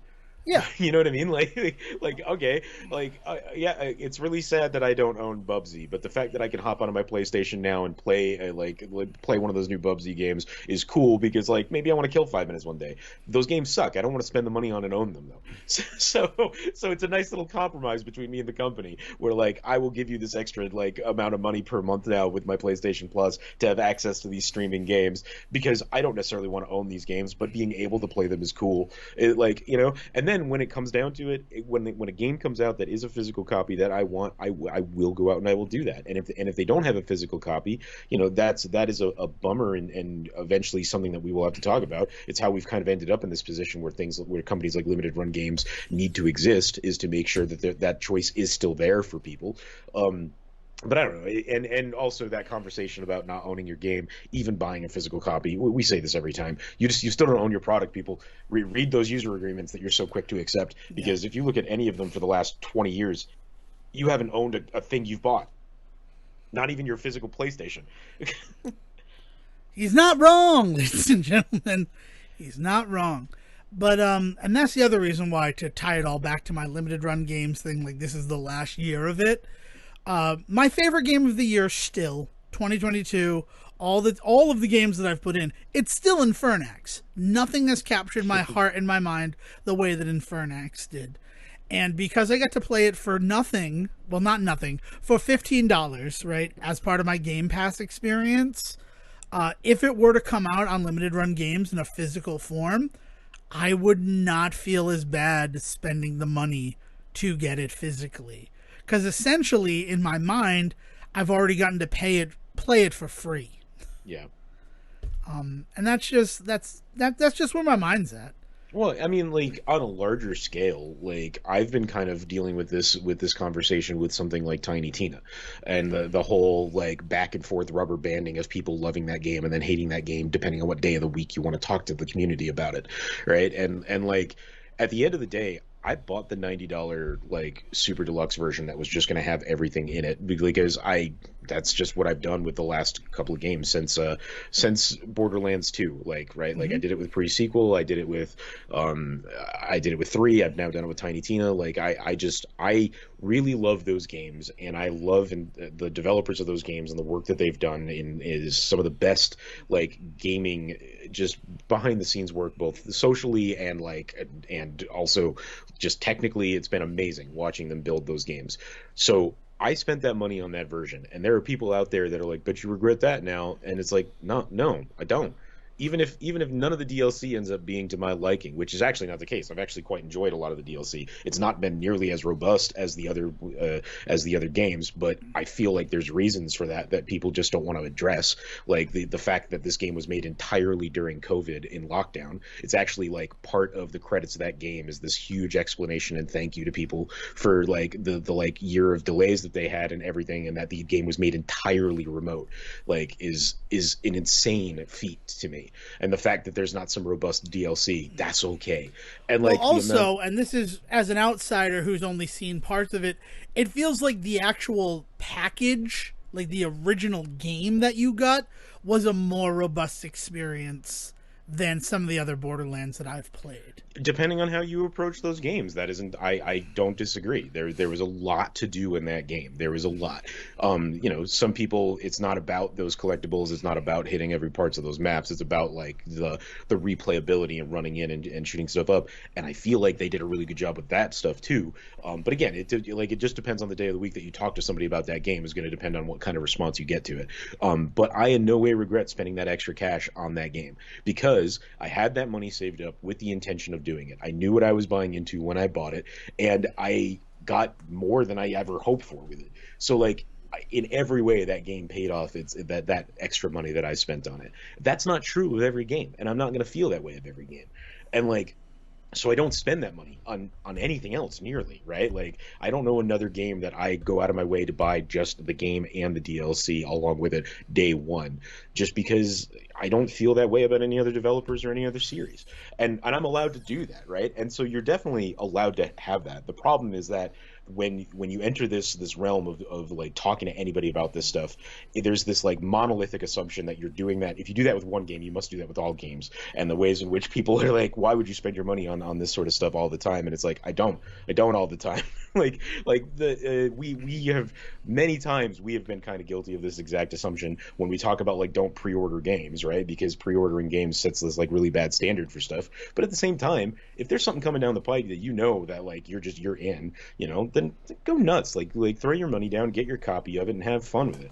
And like, but don't make it a habit, I think, is the more important conversation, right?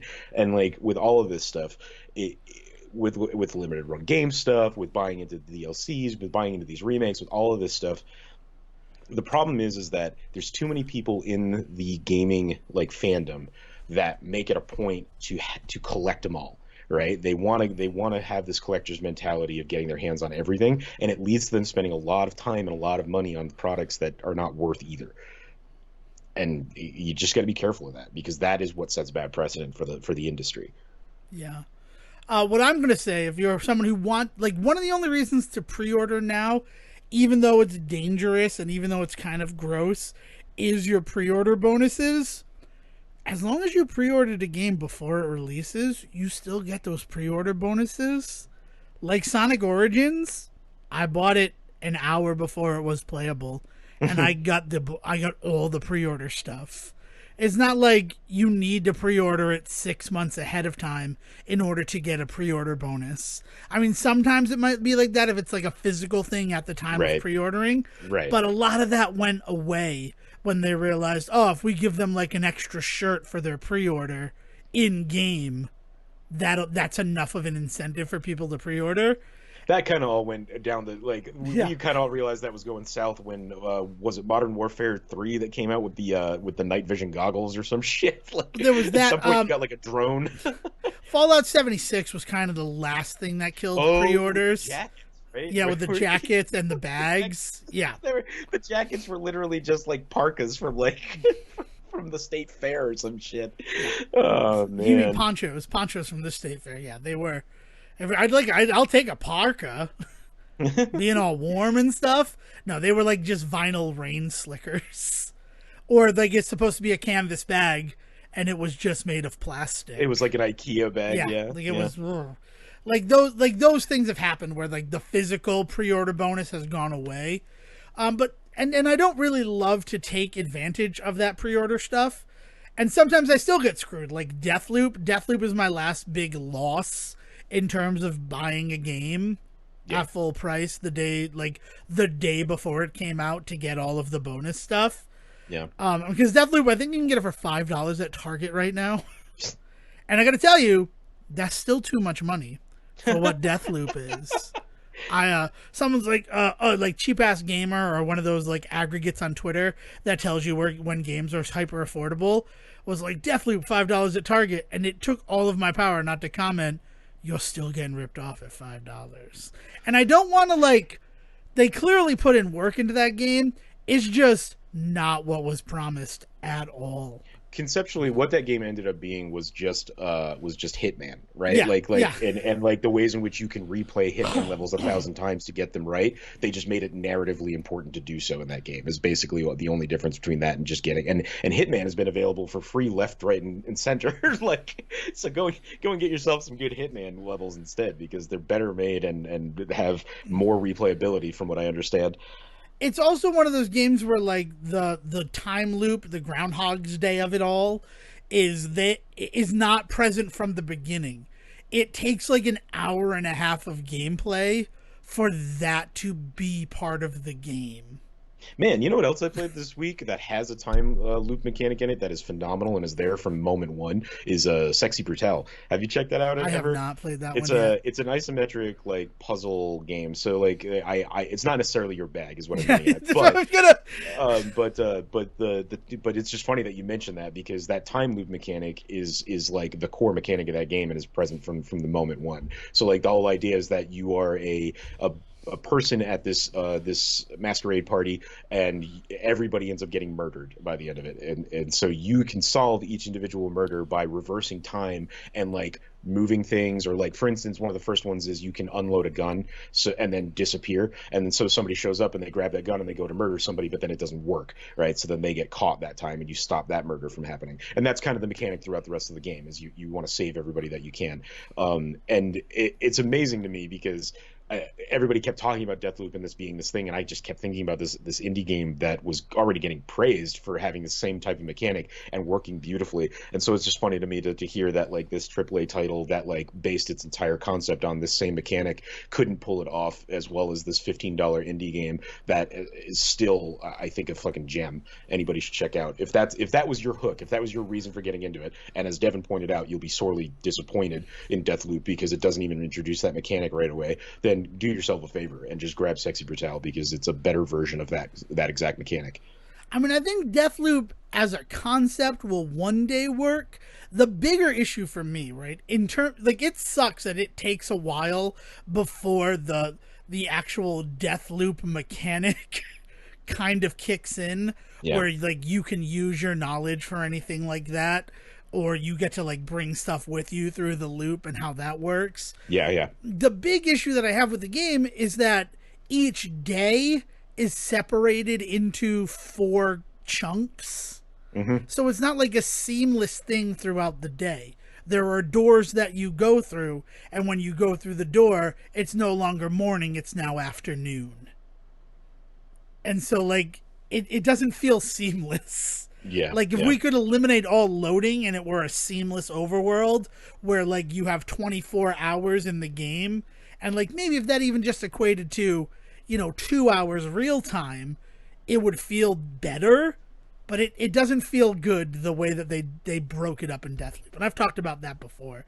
It's just it was in again because it's going to be cheap as Steam sales and PlayStation sales and all of the summer gaming stuff comes out and is explored. Which I wanna highlight a game that's available on Steam right now for $1, maybe $1.24, called Agalos. Okay. I don't know if I've ever talked about it on the show. It is very much in the vein of the old Wonder Boy Dragon's Trap game. Like, I don't know, Wonder Boy, Monster Boy, whatever you call him. Yeah. Zelda 2, I guess, would be another way to describe it. More like where, like, you're running and you attack with a sword and all of that. This is a game that I bought on Switch for full price when it came out on Switch. And I love this game. I absolutely love it. I have beaten it thousands of times. And if you're looking for a recommendation on the Steam Summer Sale of, like, the dollar games, Agalos is definitely my seal of approval. Check out Agalos. And Sejohn can confirm, maybe we can come back and say it next episode, whether or not it's also cheap on Switch. Yeah. Because it's a great game. Like, those earlier games that I talked about, they had, like, a vagueness about them. Like, they were hard to play. And along the lines of something like Infernax taking a Castlevania 2 experience and sort of streamlining it and bringing in modern conveniences, that's what Agalos does for your Monster Boy, your Wonder Boy story, where it's not completely insane where you have to go next. How do you spell it? Aggelos. For the people in the back, thank you. It's Okay. it's an angel game. You're an angel. Yeah, and it's one of those ones that's been out for a while and always pops up in like the 80% off PlayStation Plus sales. Like, it's always on sale for like $2 or $3. So keep your eye out for that. I didn't know that I would get it again on PlayStation. I've only ever played through it on the Switch. Oh yeah. In fact, I think it very recently was involved in that huge. Oh yeah, it's 90% off on Steam right now. Yeah. Like, so it's one of those ones where it always goes on sale. But it's a good game to check out. It's a game that's not there. And also Blossom's Tales. If you want a game that's like Link to the Past, that's a great game, and it's got a sequel coming out in August. So play through the first one and be ready for the sequel. I don't know. I mean, I'm always looking for a good Link to the Past. That game is told very, very cool. Like, Dale beat that game. I've never beaten Blossom Tale, but Dale has finished it. So, like, that should tell you something about a game like that. Nice. The only reason I haven't played it is because I don't have it on one of the systems that I own. But I recently got it on Steam because it was like $3, and it might be less now that it's the Steam sale. And I'm looking forward to finally finishing that game. But I recommend that game to everybody as well. Man, I'm just holding out for the Portal release for Switch. I can't believe they haven't given us a date yet for it. It's killing me. Oh, I can't believe we haven't had a Nintendo Direct in this. Like, I'm surprised. By all accounts, by what we said, as a reminder to our own predictions, July should be the second set of Mario Kart 8 DLC. Yeah, even that's not confirmed. You go online and it still says like December 31st of 2033 or some nonsense on the date still. But if they're gonna be smart about that, right? If they're gonna make people feel like it was a worthwhile purchase to get it all up front, July would be the best time to release it. Oh yeah, because we determined it would be 3 releases this year, 3 releases next year for 6 entirely or something like that. Yeah, 6 entirely, with about 3 months between them. Yeah. Slightly longer going from the July release into like the November release, so that you would have people who might get it as a Christmas gift take advantage of it. But yeah, like it's strange that we haven't heard anything. But again, I do want to call our shot where we're saying, like, we're a week from July, right? This is our last episode in June, our last episode proper, because we do have a very special episode that's dropping this coming Thursday. that I'm excited about. It's Surf's Up with Yeah. Shia LaBeouf and I think Zoe Deschanel And John Heder, and yeah, and there's some. Jeff Bridges, and we're excited to watch that. So be here on Thursday for our very special episode because this is this one. Do we want to talk about the fact that the country's burning at all, or is it that maybe something we save for next week once the fires have started to go down a little bit? No, I mean, we should definitely do our due diligence here and just say that like this sucks. Oh like yeah, yeah. like we are two older white males that really are like of all the people affected by this, we are not at the top of that list, right? But that being said, like we stand firmly with like the women in this country, the non-gender specific people in this country that are also in danger right now. There is just so much going on that is going to start affecting people around us that we know and love, and we are going to do what we can to protect those. We hope that you guys out there are just letting people around you know how much you love them right now, Yeah. because they need to hear that, because they sure as hell ain't hearing it from the important people in this country. Yeah. The platitudes that have been coming from our president on Twitter have really started to annoy me.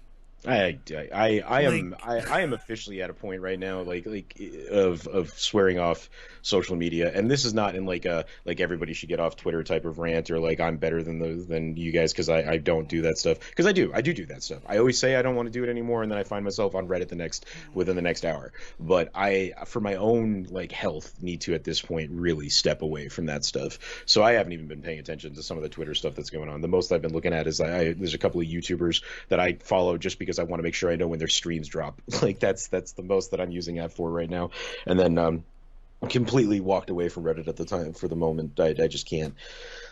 Yeah, I don't blame you, but And as our far as, president like, saying Facebook, this I've will been on not there. stand. We'll support rights and all that is like that's nice for you to say, but the way that our government is built and the way that we've been taught, like you saying that you disagree with it, you can actually do something as the executive branch. Yeah, the desire to not use executive orders right now to take care of Oh some of the crazier shit going on is wearing real thin, right? yeah, I understand with everything that went on in the last administration, not wanting to walk in the door and execute like 24 different executive orders to just fix a bunch of shit right away. Like, yeah, I can see how you might feel like that's not the way to go about it. But we're past that point, please. Like get over that feeling now, please. yeah. Like you being like, I can't believe like something like this in America could happen. Is like you're a person who's in a position to fix it. We are a country Like, being run by surprise Pikachu face right now, and I cannot take it any longer. ooh woo, yeah, that's yeah, like that's really where I'm just, you're so upset about it. Do something, right? Like, what's the point? And then it really sort of takes the wings out of the wind out of the sails of vote. Like vote because your votes will mean things, especially when what we're facing down right now, the repealing and the turning over of the decision of Roe versus Wade, which has happened, it's actually happened, is now no longer something that's predicted to happen. It's done. We're recording this 2 days after it happened. Was done by the Supreme Court of the United States of America, and those are not people who are nominated. There's nothing that I can do as a voter to change who's on the Supreme Court. It's a long, winding road. Yeah, but like, there is something you can do, and that is voting locally. yeah, Like, if anything, this may not give you the encouragement to vote at the federal level, because it feels like at the federal level nothing ever changes. And I can't, like, I disagree with that, but like I'm not going to sit here and try and change your view on that. But one thing that must be obvious to you at this point is what they've said officially is this is an issue for people closer to your home to figure out for yourselves. And in that case, voting locally has become more important than ever before. right, because it's going to be state rights yeah, as opposed to a federally protected right. So And then yeah, you do want to make sure that right, and then ideally is you're going to get something like it's going to be like trickle up social economics is like because the trickle more downs work so well. Let's trickle up. they're just going in the wrong direction. This idea being that like the more locally that you vote in for to get the people around you on the same page as you, the more that's going to bleed up through the people that are then in charge, and then eventually we're going to get people in the right place to make decisions on things like, maybe instituting term limits for all forms of government, not just like specific, and maybe readjusting some of those other term limits that already exist. Also, it'd be great if we could institute a new voting system. This electoral college bullshit sure as hell ain't working, like that kind of stuff. But that is only going to happen if you start getting the wheels turning. And I know that it feels like you can't do that at the federal level because there's too many other people pushing in the other direction. But do it at the local level then. Start locally. And then you're already in the booth for the local election. You might as well fill out a couple of things for the federal one and just, do what you need, what you feel is right there. But just don't give up on voting just because of this stuff, because now more than ever, it's actually going to become so important, especially at the local level. Yeah, certainly don't. Like, when I say there's nothing that I can do to affect who's on the Supreme Court, that's just a statement of fact. Don't let that dissuade you from using your voice where and when you can. But it's kind of hard to be like, you want to tell me to vote, but I can't vote for these people. Yeah. But like, understand that you voting will have changes on a local level, and hopefully Sejohn's theory of trickle-up politics will work, right? Yeah, right. That if the small cogs start spinning one way, then yeah. And then the other side of that is voting's not the only thing, right? Yeah. There's groups out there. There's going to be organizations that are going to need your help for all sorts of things.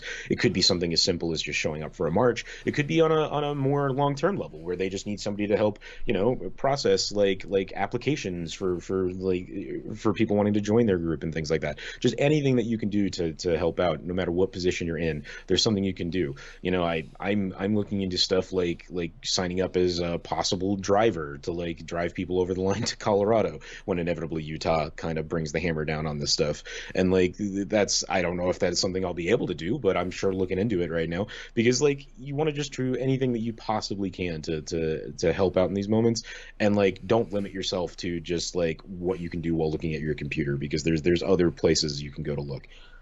Yeah, and this is me talking. I will not say anything for the show. I won't say anything for Sejohn. But anybody who, beginning on Friday, started to politically fundraise off the back of this decision, don't give money to them right now. Give money to the organizations that will actually need it in the right now, because a lot of what we're seeing, and a lot of what I've seen, it supports me saying what I'm saying right now, is it feels like a lot of these Democrats were okay with this decision because they knew they could use it in order to entrench themselves in their seats of power where they are. And that feels kind of gross to me. I just need to be honest about it. Like, no, I mean it all comes down to knowing where your money's going, and this is true in commerce. This is true in politics, unfortunately, in this country. But like knowing what your money's actually going to do, right? And like Devon's saying, if this is something that is near and dear to your heart and you want to make a difference, your money right now is better suited going to these organizations that are going to actually figure out what to do, as opposed to these people that are promising that they're going to, and it really better suits them to not. And I'm not even saying that they're going to go out of their way to not, right? Like, I'm not going to be that cynical. But when you have the choice between an organization whose entire existence is depending on figuring out the issue, and you have a politician whose entire existence is kind of dependent on the issue still being up in the air, which one do you really want to send your money to right now? Like, it's just like, at the end of the day, we are going to have to find some politicians that are on our side. We're going to have to just like take it on faith that they're going to do their job. But right now, it sure isn't the time to be figuring that out. Yeah, don't make reactive choices with your fundraising dollars.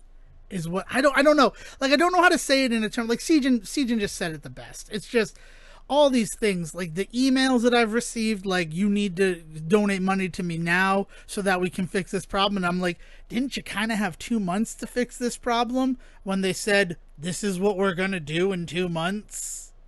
Like, where were you then? Yeah, right. Yeah, we've known this was coming for a while, guys. It really sure as hell feels like nobody bothered to do anything to try and stop it. And that may not be true. People that's not true. I mean, that's optics and everything like that. And yeah, please do call. I'd love to have a discussion about a civil discussion. If you're just going to come in and call names or say like Roe versus Wade being overturned doesn't have any negative effects on it, like, No, it does. It does, and we're about to see it. To the fact that I played within my head this whole episode just being us reading the script of Dirty Dancing.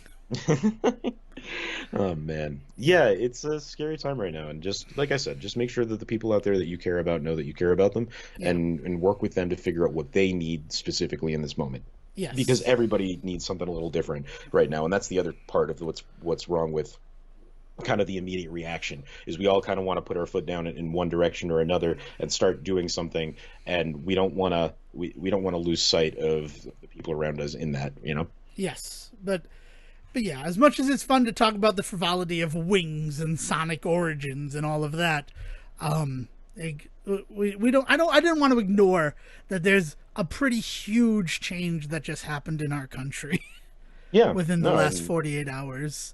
yeah, That and I has encourage people to really go out there, educate yourself about what's going on at the federal level, but also at the local level because of what's happening, and then make these decisions with a good amount of information behind them as you move forward. Because over the next few elections, like this is going to be the next couple of decades of our lives, guys, is figuring out exactly how to get the people in the right place to make actual change. And I think that's one of the things that's rarely talked about when people talk about, like, you know, vote to change, is like there's always this kind of there's this assumed like equation that if you vote in a person that is going to feel this way, then that change will happen immediately. So vote in this person. And it's like, no, you want to vote in that person, but then you also need to vote in another person. Also, you need to make sure this policy is in place. Also, make sure this other person's not there anymore. Then maybe the change can happen if anybody in that system feels like actually enacting it. Like it is not a quick process. yeah. And the American law system is built specifically to be slow so that it is not reactionary. But man, like I really wish somebody would step on the damn gas at some point. There's a lot of stuff in that gray area in order to keep people from being reactionary that allows the people who are currently in power to deeply entrench themselves in that power Well, and funny enough, take the advantage of reactionary it. people that Yeah. are in power, right? Like that's the crazier part is Yeah. like there's so much in the system built to specifically go slow so that reactionary politics don't happen. But at the same time, people that are reactionary have learned to take advantage of that slowness to kind of come in and kill us with a million cuts, and that sucks. Yeah. All right. Fun thing to end the episode on. Do you have like one last fun thing to maybe celebrate before we send it off? I saw Doctor Strange again this week. So did It I. dropped on Disney Plus. And you know, we want to talk about some good feminist storytelling. I think it's a phenomenal feminist horror movie wrapped up in a Marvel film. So you know, like someday I would really love to have a discussion with somebody about this, about Doctor Strange and the multitude of madness. No, multiverse of Multiverse. madness. The multitude of madness is what we're going through right now. Yeah. Yeah.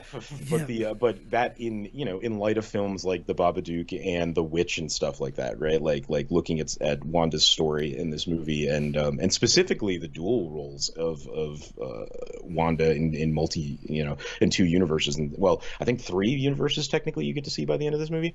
But yeah, it'd be a really interesting discussion to have because as always, I'm always looking for like the true genre film that the Marvel film is attempting to be, whether it succeeds or not. And I think Sam Raimi is definitely taking a swing at making a really good again feminist horror film. And say that about an older white filmmaker, male filmmaker, like what he can do in those spaces. But to be honest, it's something that he's done for a while now. You know, the remake of Evil Dead featured some really good female roles. Drag Me to Hell, right, had some really good ones. So I think it's actually something that's actually he's been attempting for a while. And I think he does some pretty damn good moves in this movie, as far as justifying Wanda's whole shtick, and like not to the point where I feel like you should forgive her for some of the horrible shit that happens, but I don't think the movie forgives her. No, and that's an important thing. We'll discuss that movie eventually, like in deeper than the 10 minutes we already gave it and this brief thing here. But yeah, you bring up a very good point in terms of watching it again. I really got to live in that. And what I can say without any issue is that it is a much better treatment of female characters than Spider-Man from 2002. Yeah, I mean, there's definitely still some stuff to critique too, but Oh like you yeah, said, no, we'll talk about but it when we talk about it because there's stuff to pick apart, right? There's definitely some Sam Raimi-ness that kind of gets in the way of some better filmmaking options and choices and things like that, and it was just but it's a good it's still a good movie and it's still a fun time and it still adds to the universe in some really interesting ways and things like that. So I'm very excited. yeah, I don't know. Just for me, going 20 years into the past and seeing what Spider-Man did and how it sort of cemented a trope and a type of male character for all of culture, not just popular culture, to watch a movie like this that, you know, a lot of the toxic issues of the main character are things that he has to overcome. It's kind of nice. It was kind of a nice. It was a I kind mean, of things a he's nice called shit. out on Yeah, from like scene one, right? Like yeah, his first conversation with Christine is she points out what his big flaw is, and then it's him dealing with that flaw for the rest of the movie, right? yeah. Yeah. So it's nice to see that. But to lift one thing from it, and this might be fun. If dreams are windows into other universes, I looked into another universe, Sejohn, Oh, nice. last night. And I wrote it down as soon as I woke up. First of all, I sent you something in our business Discord about a movie from 2002, a TV film from 2002. Do you remember Porn and Chicken? The Um, very first Comedy Central original movie? so like very vaguely, I remember it being in that same late night block where like strip mall and stuff like that were Yep, kind of on the around that Sunday same time. nights. Yeah. And strangers with the candy and stuff, like that kind of thing. So I do have like this vague recollection of it, and I very much remember me being told I was not going to be allowed to watch it. So that did mean that at some point I did watch it at like 4 o'clock in the morning, when everybody else had gone to bed, type of thing. Because that's notoriously how I saw all sorts of stuff, um, uh, Cecil B. Demented. Yeah. It was one of my favorite examples of that. I actually got to tell John Waters that like I saw that movie at like 14, and he like looked at me like, like, and who the hell let you do that? And I was like, nobody, old man. Nobody, John Waters. It was me. Oh man, but yeah, he basically was like, see, he was like, see, his eyebrow raised, like, who in their right mind let you do that? But also Richard Pryor, like all of his stand-up, I saw that way. So it's in that kind of realm for like mystic like comedy that like I slightly remember because I saw it at that time, but I was half asleep and I was not supposed to be watching it, and so I was constantly watching The Door. So it premiered October 13th, 2002, right? So Yeah. we're in the 20th anniversary of Porn and Chicken on Comedy Central. And what I remember is that it aired like multiple times. It started at, I want to say it was like an 8 o'clock premiere, Yeah. and then they kept playing it until 8 a.m. the next morning. That's what they would always do with Yeah. that sort of stuff, though. Remember, Disney Channel original movies used to do the Would same do thing. the same They thing. would do Yeah. they would do like the double release where they'd show it at 6 and then they'd show it again at 8.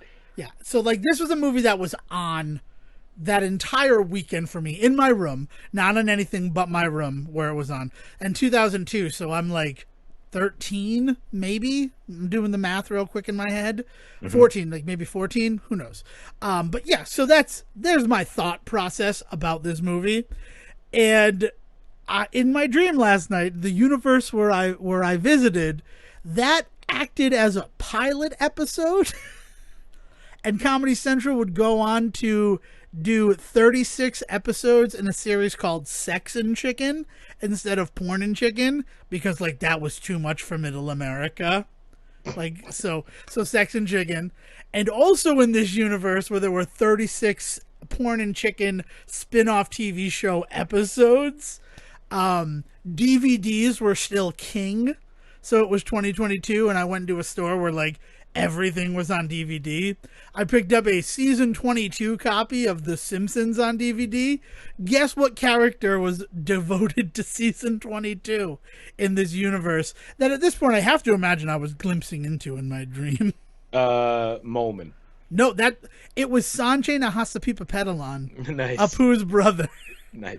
And then the one thing I woke up with, like in my mind, of like I don't know what to take from this, is those 36 episodes, how they were broken up on Comedy Central. Was it six episode seasons? Was it a shortened 6-episode first season and then 3 10-episode seasons? Why was it like being championed as now all 36 episodes available on DVD? It would be was six so episodes. weird. It would be a 6-episode season, a 10-episode season. Then they would miraculously get like a 13-episode season, and then they'd have 3 runoff episodes that they just had to like show at some point because they didn't fit them in anywhere. Yeah. It was such a, like, I haven't thought about Porn and Chicken since that weekend where I watched it. It occasionally would come up when people wanted to have wine and porn parties in college. And I'm just like, didn't you guys see that movie? Like, it doesn't work out for us.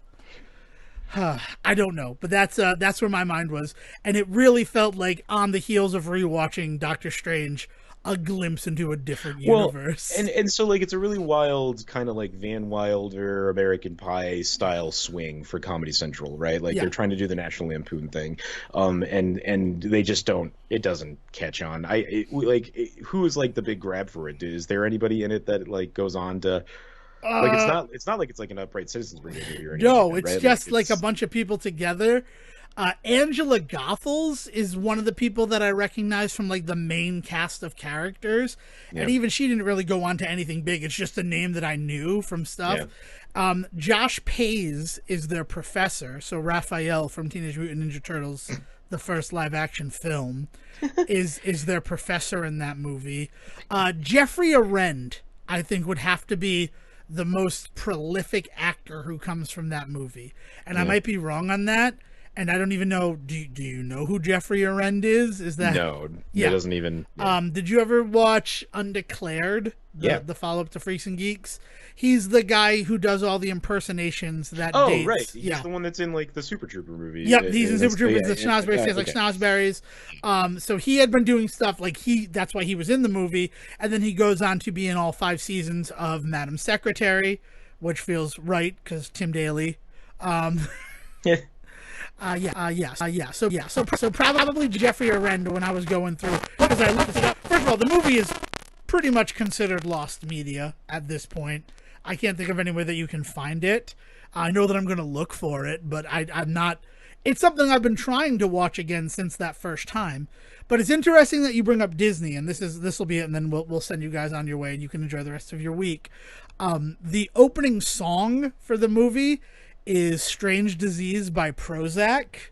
Okay. And it really does feel sort of reactionary to a Disney Channel original movie. Like, we're going to do that because Prozac, as their American name, Simon and Milo, had written an original song for Get a Clue, the Lindsay Lohan Disney Channel original movie that premiered in August of that year.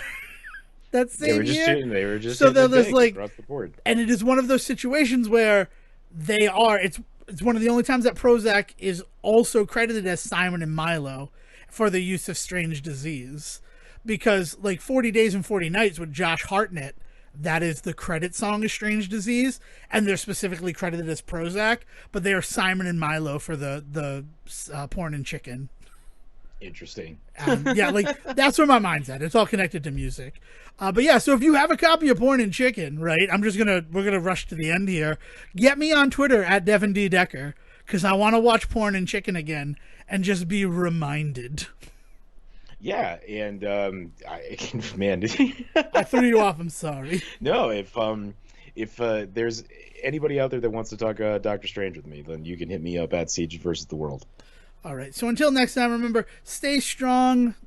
Be there for the people that you love, and will please bring us home. Thank you for listening to the Say Report with your host Devon Decker and Sejohn Serwick. Please follow the guys on Twitter and Facebook by searching for The Say Report, and you can always subscribe on your podcast channel so this is delivered straight to you and you can enjoy it every week.